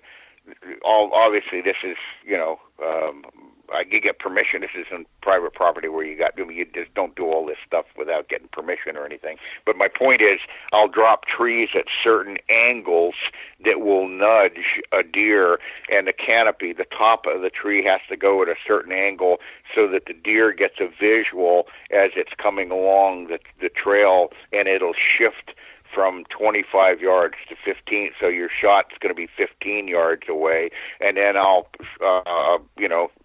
film the approach, entrance, exit, and detailing. How to add. If there's not enough cover there, I use artificial Christmas trees. I use again, you can cut trees that are close to your stand and hinge cut them and drop them to close you in and so forth. And again, explain everything, how I do it and why I do it, so that you can enter the stand with the most advantageous wind direction silently, and then wait until it's prime, until that is like right now I'm in Maine, and the reason I'm in Maine, it's the first time I've been back here for, I don't know, in the fall foliage for 40 years or something. I can't even remember the last time, but I had some medical tests I had to do and so forth, and which I had 4 tests. I passed them all without even studying. But anyway, Congratulations.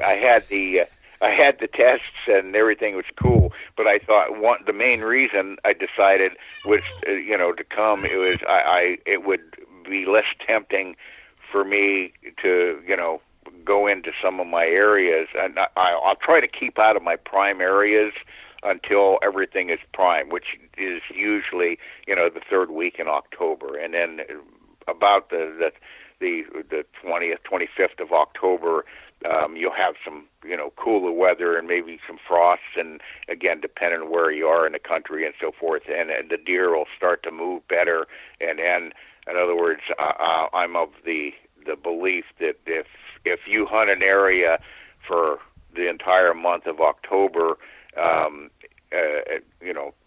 which is tough for me not to, because I love the hunting aspect of it, but I'll go someplace else and check out new areas, or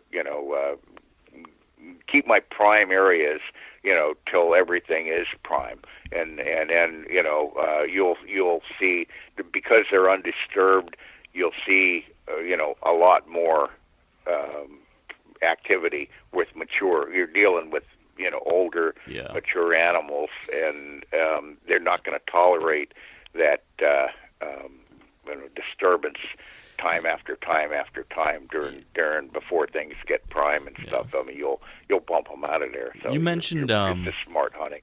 Yeah. You mentioned that you're paying attention to the date, so the calendar, as far as when you're going to start moving into your better places. So you said later October you'll start going into it, which sounds very similar to what we're doing as well. You mentioned you sometimes are looking for those cold fronts, but are there any other factors that trigger for you that, hey, there should be increased deer movement, I'm going to move into my good stuff? I mean, there's a lot of guys that talk about barometric pressure or the moon or different things along those lines. Right, Do you pay attention to any of that? But it's to me, I've always been a believer in the moon, etc. I mean, it's obvious. I mean, it affects the tides and crime rates, full moons. The cops are always complaining that high crime rates. So that there's obviously a science behind it. But my philosophy used to be that I didn't want to go by the primo times. In other words, if I went to bed at night and I look at the moon phases and charts and stuff for tomorrow, and I say, oh, it doesn't get prime till 9:30 in the morning. Well, hell, I could just sleep in tomorrow. I think I'll just sleep in, and get in the stand at 8:30 or whatever. And no. I mean, again, I want to be out there as much as I possibly can without disturbing the area, and as long as everything is fine, In other words, if a big buck walks by, he wasn't supposed to come by till the prime time was 9:30, but it's 8:15, and there he is, But what I'm getting at is I use the philosophy of hunting as much as put as many hours as possible, into the prime situation. But anyway, this last year, I met Adam Hayes, who is a great guy. We became friends, and he makes, sells, or whatever, those bases his entire success on what he refers to as the red moon, on the moon phase. Yeah. And he's not, I don't know, you're probably familiar with it, but you can Google up, it's Moon Guide.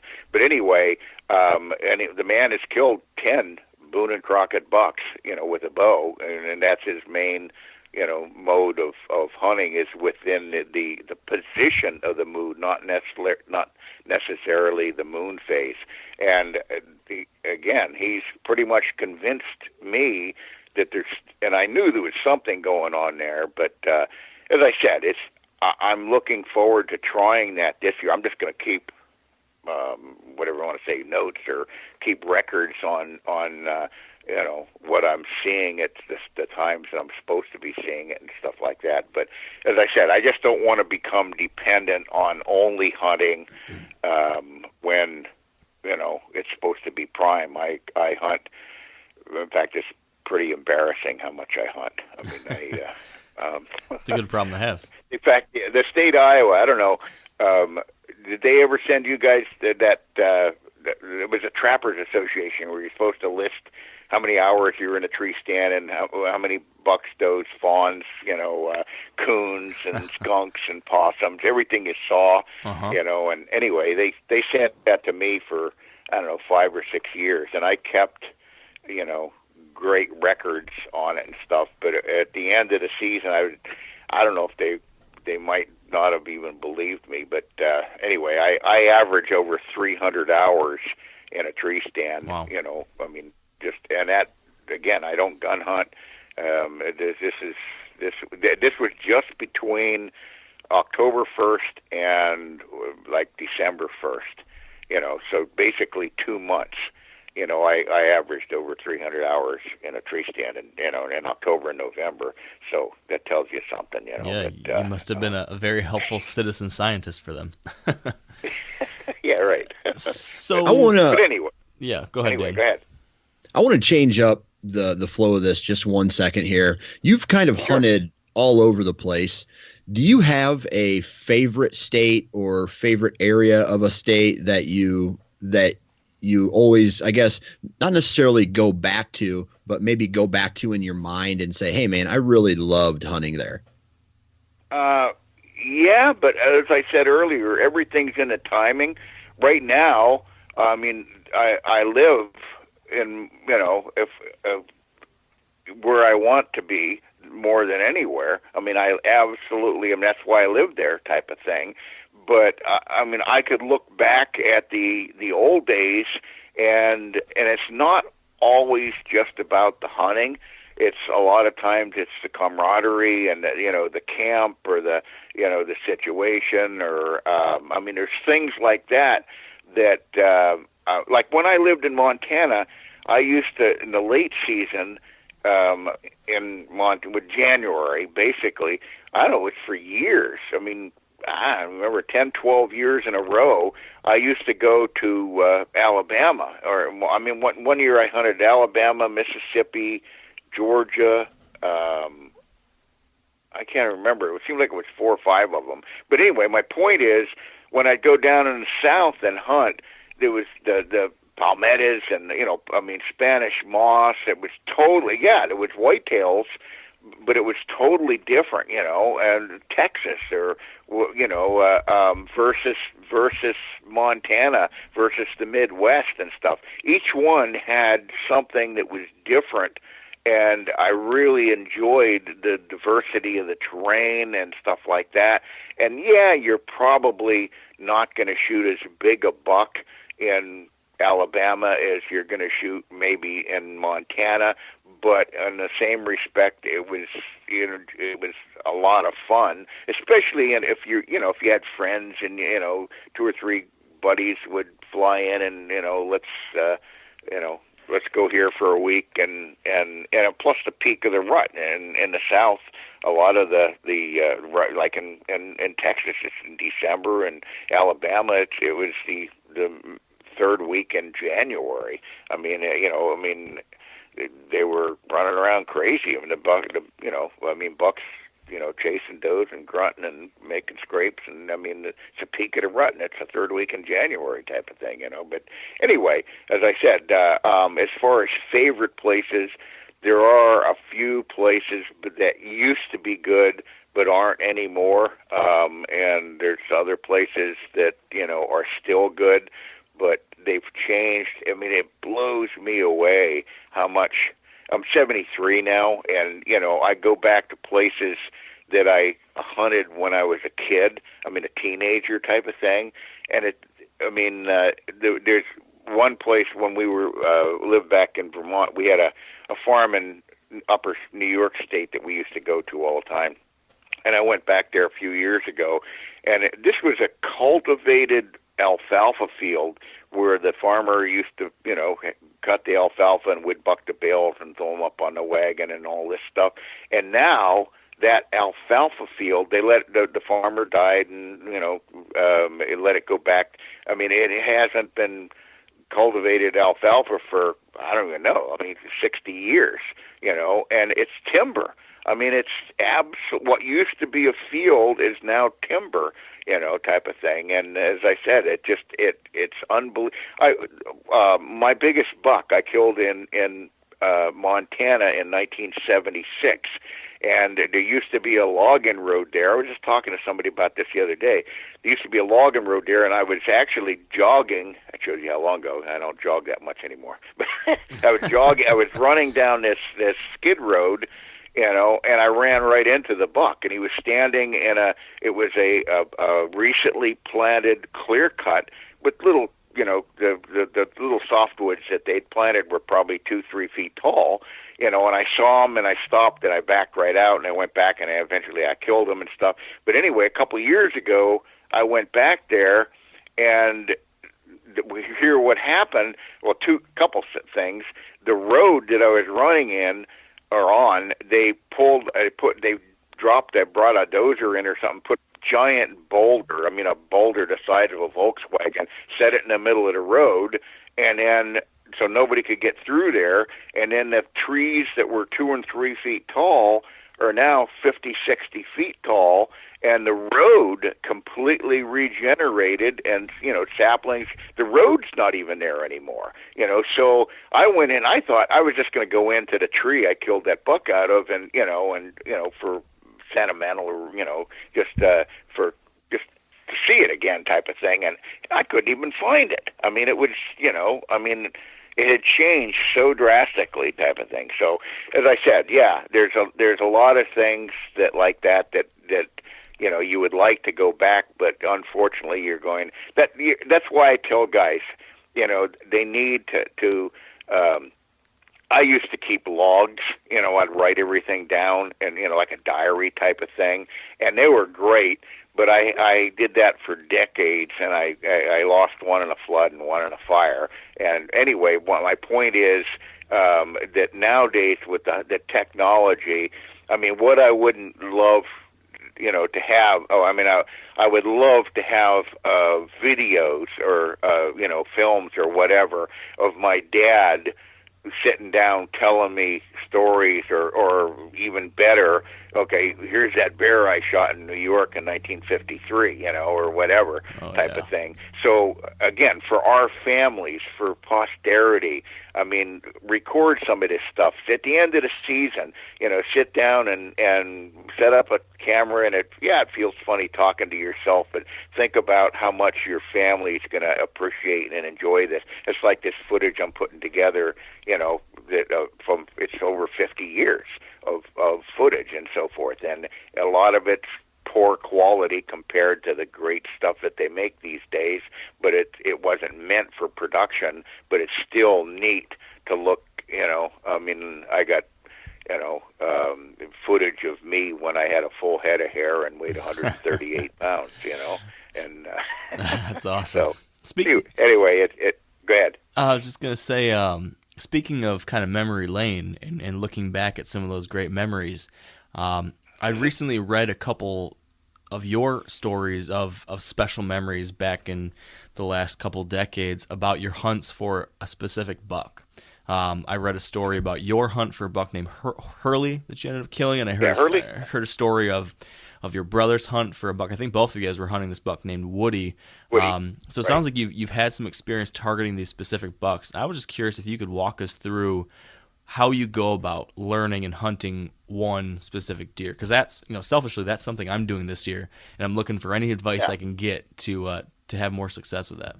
Well, and that is a situation that whatever you want to say, it's unique. Meaning, if you're hunting a specific buck in an area that there's a multitude of other guys hunting the same turf, let's say it's, national or state land, or, open public hunting and so forth.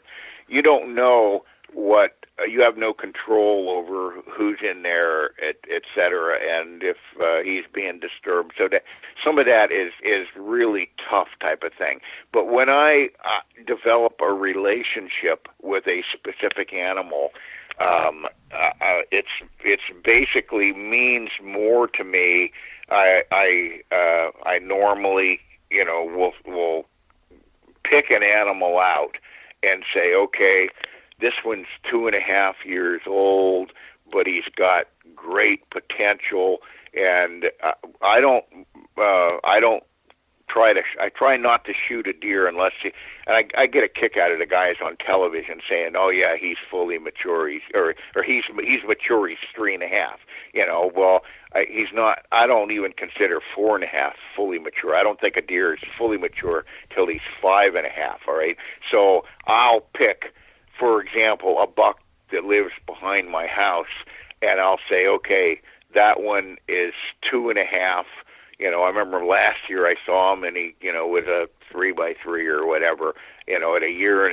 Okay, he's got some good. Okay, 2.5. He's a 5x4 or whatever. And oh man, he's got some non-typical flavor there coming out. And I'll watch him grow. And as hard as it is, and as I said, this new video I'm bringing out, I've got footage of me passing up Boone and Crockett bucks at 15 yards because I knew they were only 4.5, and in the one instance, a poacher shot him. We found him dead with a small caliber bullet in his chest, and the other instance, I never saw him again. I mean, he disappeared, and I have no idea what happened to him. But my point is that then there's others. There's many like that disappear, but there's others that you'll watch, and Hurley was one of those. When I first missed him, I think. You're testing my memory here. I don't remember for sure. He was 6.5 or 7.5, but I ended up shooting him when he was 9.5. But the 2 years prior to when I killed him, when he was 7.5, okay, same deal. I lost control. I had a real bad wind, and the farmer told me he saw him. He was bedded down with a doe, and I was scared out in the middle of a field, and anyway, and this big buck walked by the next day, and I lost control, and I shot. I got him, that not the one I wanted, but another one. And then the following year, the same thing. I was saving my tag, for Hurley, and it was a Boone and Crockett 4x4. Walked up 14 yards broadside and stopped and looked the other way, and I lost control on that one too. And then after I filled my tag, I saw Hurley, 5 times, I think it was, and I didn't have a tag. So, as I said, that just adds to the desire and so forth. But multiple years, from when he's, 5.5, 6.5, 7.5, 8.5, you put all those pieces of the puzzle together, and you're able to decipher a pattern type of thing. And that's why I got so much satisfaction out of, finally getting that buck at 9.5. I put all the pieces in it. All of a sudden one day it hit me, right between the eyes type of thing. And, absolutely, that's what he's doing. He's making a circuit coming up off of this ridge and crossing this fence right here at this low spot, and he's walking on this little finger here, and he goes down, and he follows that finger down, and he crosses that creek bottom, and he goes up on that hill, and he lays up there with the south wind at his back, and then when he gets up out of his bed, he comes down on this creek, goes out to it's a big circuit in this food source, from the bedding area to the feeding area and back to the bedding area. And I put the stand in there, and sure enough, he did exactly what I knew he was going to do, type of thing. And that's, as I said, that is what gives me so much satisfaction. I do stuff sometimes, and I even hesitate telling people because I think people tend to think I'm lying. It's, but I I'm not. And it's like that the book, Once Upon a Time that I wrote. I mean, that's more like hunting stories. Mm-hmm. But that I hesitated writing that book because guys wouldn't believe. I mean, hey, this stuff can't all happen to one guy, but hey, it's the truth, I mean, but I've been, treed by grizz and charged by lions and fallen off of cliffs, and I mean, I got charged by 2 feral hogs twice in the same day. I had to kill them in hand-to-hand combat. Jeez. I got a busted arm out of that deal. I had black bombers. I had hippo charge. Stuff like it ain't normal, but but that's, I guess, just because of the saturation factor. But anyway, there's this buck I named him B9, and I've got the footage, and it's on the new video. He walked by, he stopped at 10 yards, and I had his shed from the year before, and his G2, he was just a 4x4, but his G2 was 13 and 5/16, and then the year before his shed, okay, and then the year I passed him up, his G2, it was probably 14 inches that year, but he had right between his front legs on his brisket, he had a tumor the size of a watermelon, and as I said, he was 10. In fact, he was 10 yards when I was filming him, and then he ultimately walked right underneath of me and cut my track when I came in and, busted out of there. But I passed him up because he had this tumor, and then a year later, almost to the day, I had him patterned good. Almost to the day, here he comes back, and I the same stand, and I filmed him. He came up to this little cedar tree, and he rubbed it on video for 7 minutes straight. I mean, he just shredded this poor little tree. And then finally, and it was pretty intense, because finally he stepped out, and I plugged him, and and I got him and stuff, But the tumor had on his chest what was the size of a watermelon was now, it was a scab, I don't know, probably 4 inches long and 2 inches wide. And I think what happened is the tumor got so big, when he jumped across a barbed wire fence, he lanced the tumor and it just drained, type of thing. And it came, formed a scab there where it had been cut and healed and everything. Huh. But anyway, he was fine and so forth. But as I said, I passed him up 1 year, and then, kept that because of the tumor, and then the next year the tumor was gone, and I went ahead and shot him. I guess I hesitate telling people this stuff because nobody believes it, but in fact, it's on the film. I mean, I walk up to him as I film shooting him. I take the blood trail, walk up to him, find him and stuff, and then right in front of his face is I said on camera. I said, "What we got going on here?" And laying in the leaves was one of those foil balloons, that says happy. I said to my brother, if it said "get well quick," I would have freaked out, But it was anyway. It was a happy birthday balloon, one of those foil balloons, right? So I think it was the next day or 2 days later, one of my buddies in Michigan, he calls and he says, "Hey, you ain't gonna believe this." He says, "I got a deer the other day," and he says, I walked up to it, and he says, laying right next to it was this foil balloon, and it said, "Congratulations," or something, right? And 2 days later, Mike Mitten, the guy that we made, my buddy that we made Primal Dreams with, he shot a 160-something inch 5x5 in Illinois. And he says, "Hey, you ain't gonna believe this." I walked up to it. Here was one of those yellow smiley faces laying there. We're thinking of letting loose a whole bunch more, those foil balloons, and let them float around for you guys, type of thing. But 3 different guys, 3 different states, all of us shoot deer and walk up to them, and there's a foil balloon laying next to them. So, I don't know. That's crazy. You can believe it or you can leave it alone. But I promise. That's pretty wild. So here's really my one final question on the topic of hunting these specific bucks. And it's interesting, you kind of mentioned this with Hurley, how what I noticed is that a lot of the things we've talked about all throughout this conversation all came together for you to be able to kill that deer. So you talked about how you finally realized, after watching him and observing him and collecting all these data points, learning this pattern, you learned how he used the terrain. And you put that information together with how you understand how terrain works and how the wind, and then you took those data points by being attentive to those micro details. You then were able to put your stand in the right location. The final piece of that puzzle, though, I think, or at least I imagine this happened while you were hunting him, was balancing your pressure, so knowing when to hunt him and or when to try to learn more, so how to get the information, whether it be moving trail cameras or when you're scouting or when you're actually hunting him.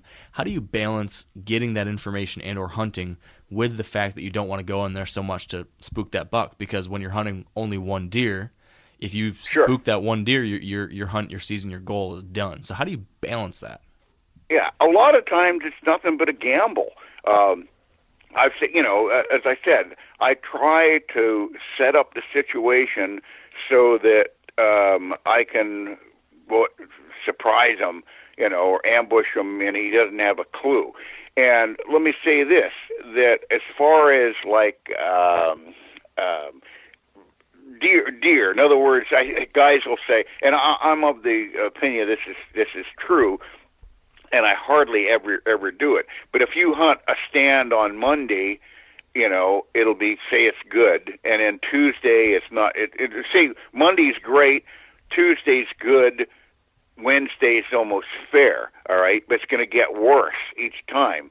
But if it's the prime stand, it depends on the time of the year. In other words, if you've got in early November, if you hunt a stand Monday and don't see the buck that you want, you can hunt that again as long as you didn't disturb the area and didn't disturb him, and it's still, optimum conditions.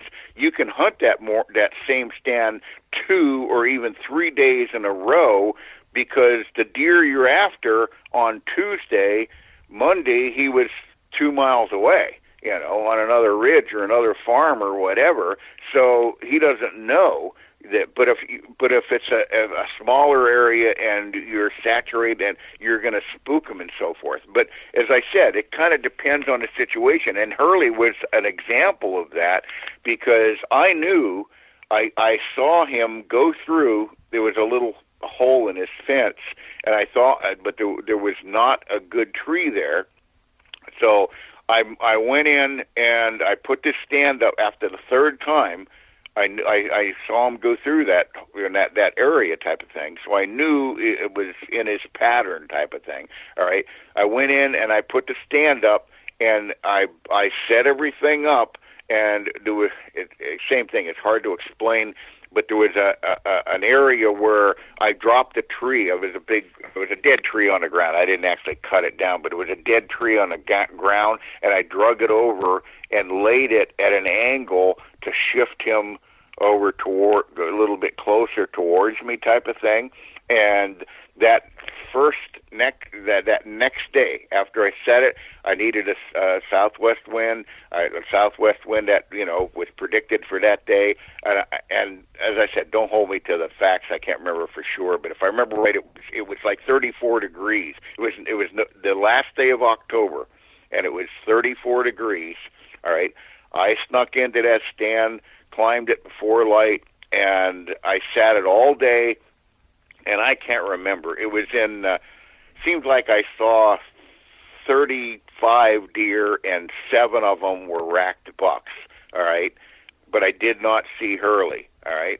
But the conditions were absolutely prime, and hardly anything knew I was there. I didn't get busted. They were running around because of the cold snap. The bucks were ready. The does weren't. They were just chasing all over the place. It was absolutely fantastic day of hunting. Okay, so then the next day was November 1st, but that night that cold front blew through, and the November 1st, all right, I don't remember what it was, like 50, 60 degrees in the morning, and I remember I shot Hurley at 8:37, if I remember right, and he was the first deer I saw. 8:37 the day before, I'd already seen 20 deer, type of thing, And what the front blew through, and it warmed up, and he came walking through. There was nowhere near the activity and so forth, and he came walking through all by himself, and he did exactly what I wanted him to do, and I made the shot. In fact, I kind of messed messed up because I had the camera right there mounted next to me, and I saw him coming, and I hit record, and I saw the red light go on, so I knew I was filming. And when I took my thumb off the camera, apparently I double punched it or something, but I shut the camera down instead of turning it on, and I didn't get the kill on film type of thing. But anyway, and that day it ended up getting up to I think it was 81 that day. So it went from whatever I said, 34 degrees one day to 81 the next, and it was just a matter of staying there because I knew it was right. In other words, there was no place I could go or wanted to go that was any better, and because he didn't show up on Monday, that instead of thinking maybe he'll show up Tuesday, you think he's more likely to show up on Tuesday because he didn't show up on Monday type of thing. You're getting closer to, he's going to come by sooner or later type of thing. So as long as you're not disturbing the area, go ahead and go for it and stuff. Same thing. I think I ranged away from the answer. What was the answer? What was the question again? Well, no, I think you covered it there. It was just kind of wondering about how you balance the pressure of, getting after him and learning about him, but then also not overpressuring him and blowing him out of the area. I think you spoke to a couple different elements there that makes sense. So man, Barry, we've kept you for a very long time here, and what I've learned a lot, but one thing I've definitely learned is that I probably need to sit down with you for weeks on end and talk to you, because there's so much here to take in and so much to process. You have just I don't mind it as long as it's not season. My biggest problem is the timing and stuff. I've always got stuff that I'm supposed to do or trying to do or need to do or whatever type of thing, and as I said, after I bring out, I can't even remember if I said this, but after this video comes out, I'm making another one on strategy and techniques. Great. In other words, I'll go into an area and film. Okay, we need to stand here. This is why. This is how I'm going to do it. And I've actually started it. I've got little pieces and stuff. But in other words, walk the viewer through how my thinking, why I'm doing something a certain way, and how I do it, and set it up, and set up the ambush, and then get out and wait till it's prime time, and don't go in and disturb it and mess it up, and do your scouting in the off season so that you can see the difference. In other words, predicting how they're going to move when there's no foliage on no understory, and there is in October, and there's not in November, et cetera, type of thing, So I want to share this stuff so that the kids, the youth of, will get more fun. And plus number one, setting up the situation so it's close, for a 15-yard shot, it's gonna help the wounding rates. Meaning, a guy, I have always been under the impression that, and again, I don't gun hunt. I don't care what the next guy does, but I've been always under the impression that most bow hunters are better hunters than whitetail, gun hunters, because, in other words, just the range limitation of the equipment in their hands. Meaning, if you're sitting on, a stand with a rifle and a big buck steps out at 50 yards, if you got the gun within 10 seconds, it's over.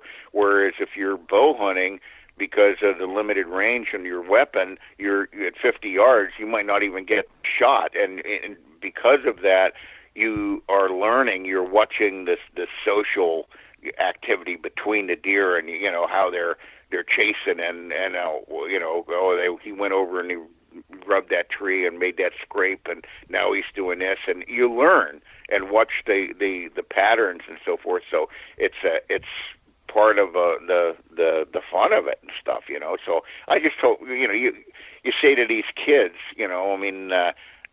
if they really, really love it, not only is it great bonding between father and son and, brothers or whatever it may be, but it just means so much more to, plan it, the strategy, think about why you want to do certain things and then have it happen and get the animal rather than their buddy who just blasted the deer out of the window of the pickup driving down the road type of thing, So anyway, like I said, I want to hand some of the ideas and techniques down to the younger guys and hope they'll, when I flip the ball to them, they'll run with it. Yeah. So for these DVDs, which sound like they're going to be really interesting and helpful, when can people expect these to be out, and where can they go online to find more about the DVDs or your books or all the different things that you and your brother are producing? We have our Brothers of the Bow, www.brothersofthebow.com, our website. And there's DVDs and books and so forth on there. And as I said, there's free reading and, all kinds of stuff. But my point is there's new stuff that is being produced. I've got the one, and it's just coincidental on the timing, the editor that's editing mine right now, he emailed me last night, and he said, I really would like to get this done in November, so that you can have it for the holidays type of thing. So we're probably 90-some% done on it. And basically, as of yesterday, we were designing the cover of the sleeve and the wording and the pictures. And in fact, I got a picture. He's got one picture of me kneeling behind a spike horn that I shot in Vermont with a bow in 1964. Wow. And then another picture right next to it of me kneeling with another big buck, that I literally shot 50 years later, type of thing. I got a little bit better in my older age. It was more than a spike horn. But anyway, they're going to be available on our website, and then I'll put it on the various, archery websites and PBS and Trad Gang and Bow Site and stuff like that. I'll make the announcement that they're ready. In fact, I really don't know. As I said, I've got 700 hours, edited down, and I was originally trying to put it on 2 90-minute discs, so it'll be 3 hours long. And now I don't want to cut anything short, so we might end up. I haven't asked them how much the total time time adds up to, but I might end up having to put 2 1-hour discs in one sleeve and then another, like volume 1 and another volume 2 with 2 1-hour. So it would be 4 hours rather than, and it, as I said, there's all kinds of chapters on bear hunting and bow fishing and techniques and how I practice and, all kinds of stuff like that I'm sure everybody will really enjoy. But it's going to be a matter of, it's either going to be 3 hours or with 2 discs in one sleeve or 2 different sleeves, wow. Volume 1, Volume 2. So, but anyway, I'll make the announcement, and I'm planning on putting some ads in the magazines, and then you guys will hopefully. Yeah, so I was going to say, whenever it comes out, we'll be sure to share it with the listeners and the audience, and make sure that they know where to go, because I think there'll be a lot of people that after hearing this conversation, they're going to want to be able to dig deeper into some of the things we touched on, and it sounds like these DVDs are perfect. So I'll make sure to have links. Of that stuff, I was going to say, I don't know about, okay, what'd you say, something about a link or something? Oh, I was just going to say, I'll make sure to have links to all of these things so that people can go to our website and it'll link back to yours. See, that's where I really am not good at. I mean, I'm what they call a low-tech guy instead of a high-tech guy. I mean, everybody laughs at me. I still use a flip phone, I mean, I just, I've never sent a text in my life. I'm a little bit, and it's somewhat embarrassing. I'm kind of behind times. But anyway, my point is that, I'll try to make it, known and so forth, and we'll go from there. And as I said, if anybody wants to my email address, it's barrywensel@hotmail.com, and those are probably the best ways to get a contact with me. But as I said, if anybody needs information, just email me at barrywensel@hotmail.com, and I'll eventually get back to them and so forth. But terrific. I won't be back to Iowa till Saturday. So, and then if I leave for a week, it takes me 2 to catch up. So, Great. But this is the time of year where I put a lot of stuff on the back burner because it's time. And stuff, it is. So. It's that time to get in the tree. So I think on that note, I should let you go so you can get whatever preparations done. Yeah, we want to really thank you, Barry, for taking the time to do this and sharing so much insight. And now, when is this going to be broadcast, or are we doing it live? Did you already do it? I don't even know. Right. Well, it's not live right now, but the listeners now are hearing right now. Okay. But yeah, well, it'll be out in 2 days. Okay. Well, send me an email and let me know when I can download it and listen to myself talk. I will absolutely do that, Barry, and thank you so much. Okay. And good luck. You this guys season. have a safe season, and hope you get the big one. Thank you so much. You too. And that's a wrap. This was our longest episode, I'm pretty sure. So thank you for sticking along with us for the entire episode. Hope you found it interesting and helpful. I know there was a lot there. Might be one of those episodes you need to go back to and listen again, maybe take notes, listen to certain sections, kind of break it up. Lot to take in, but good stuff. So thanks for listening, and big thank you to our partners at Sitka Gear, Yeti Coolers, Matthews Archery, Maven Optics, the Whitetail Institute of North America, Trophy Ridge, and Huntera Maps. And finally, thank you all for listening. Thanks for being a supporter and a member of the Wired to Hunt community. If you're getting out in the woods soon, I wish you luck. Shoot straight, be safe, and until next time, stay wired to hunt.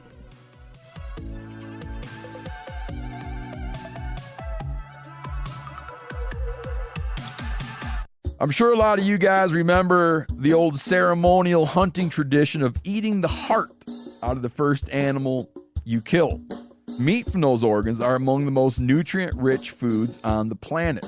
You can get those same benefits your ancestors craved via convenient daily capsules from Heart and Soil. Find out more at heartandsoil.co. And remember, use code MeatEater for 10% off your purchase. You ever get that feeling the walls closing in, the concrete jungle suffocating you? You crave some wide open spaces, the chance to connect with nature, maybe in a spot all your own. Well, head over to land.com. They've got ranches, forests, mountains, streams, you name it. Search by acreage. You can search by location. You can search by the kind of hunting and fishing you're dreaming of. Land.com. It is where the adventure begins.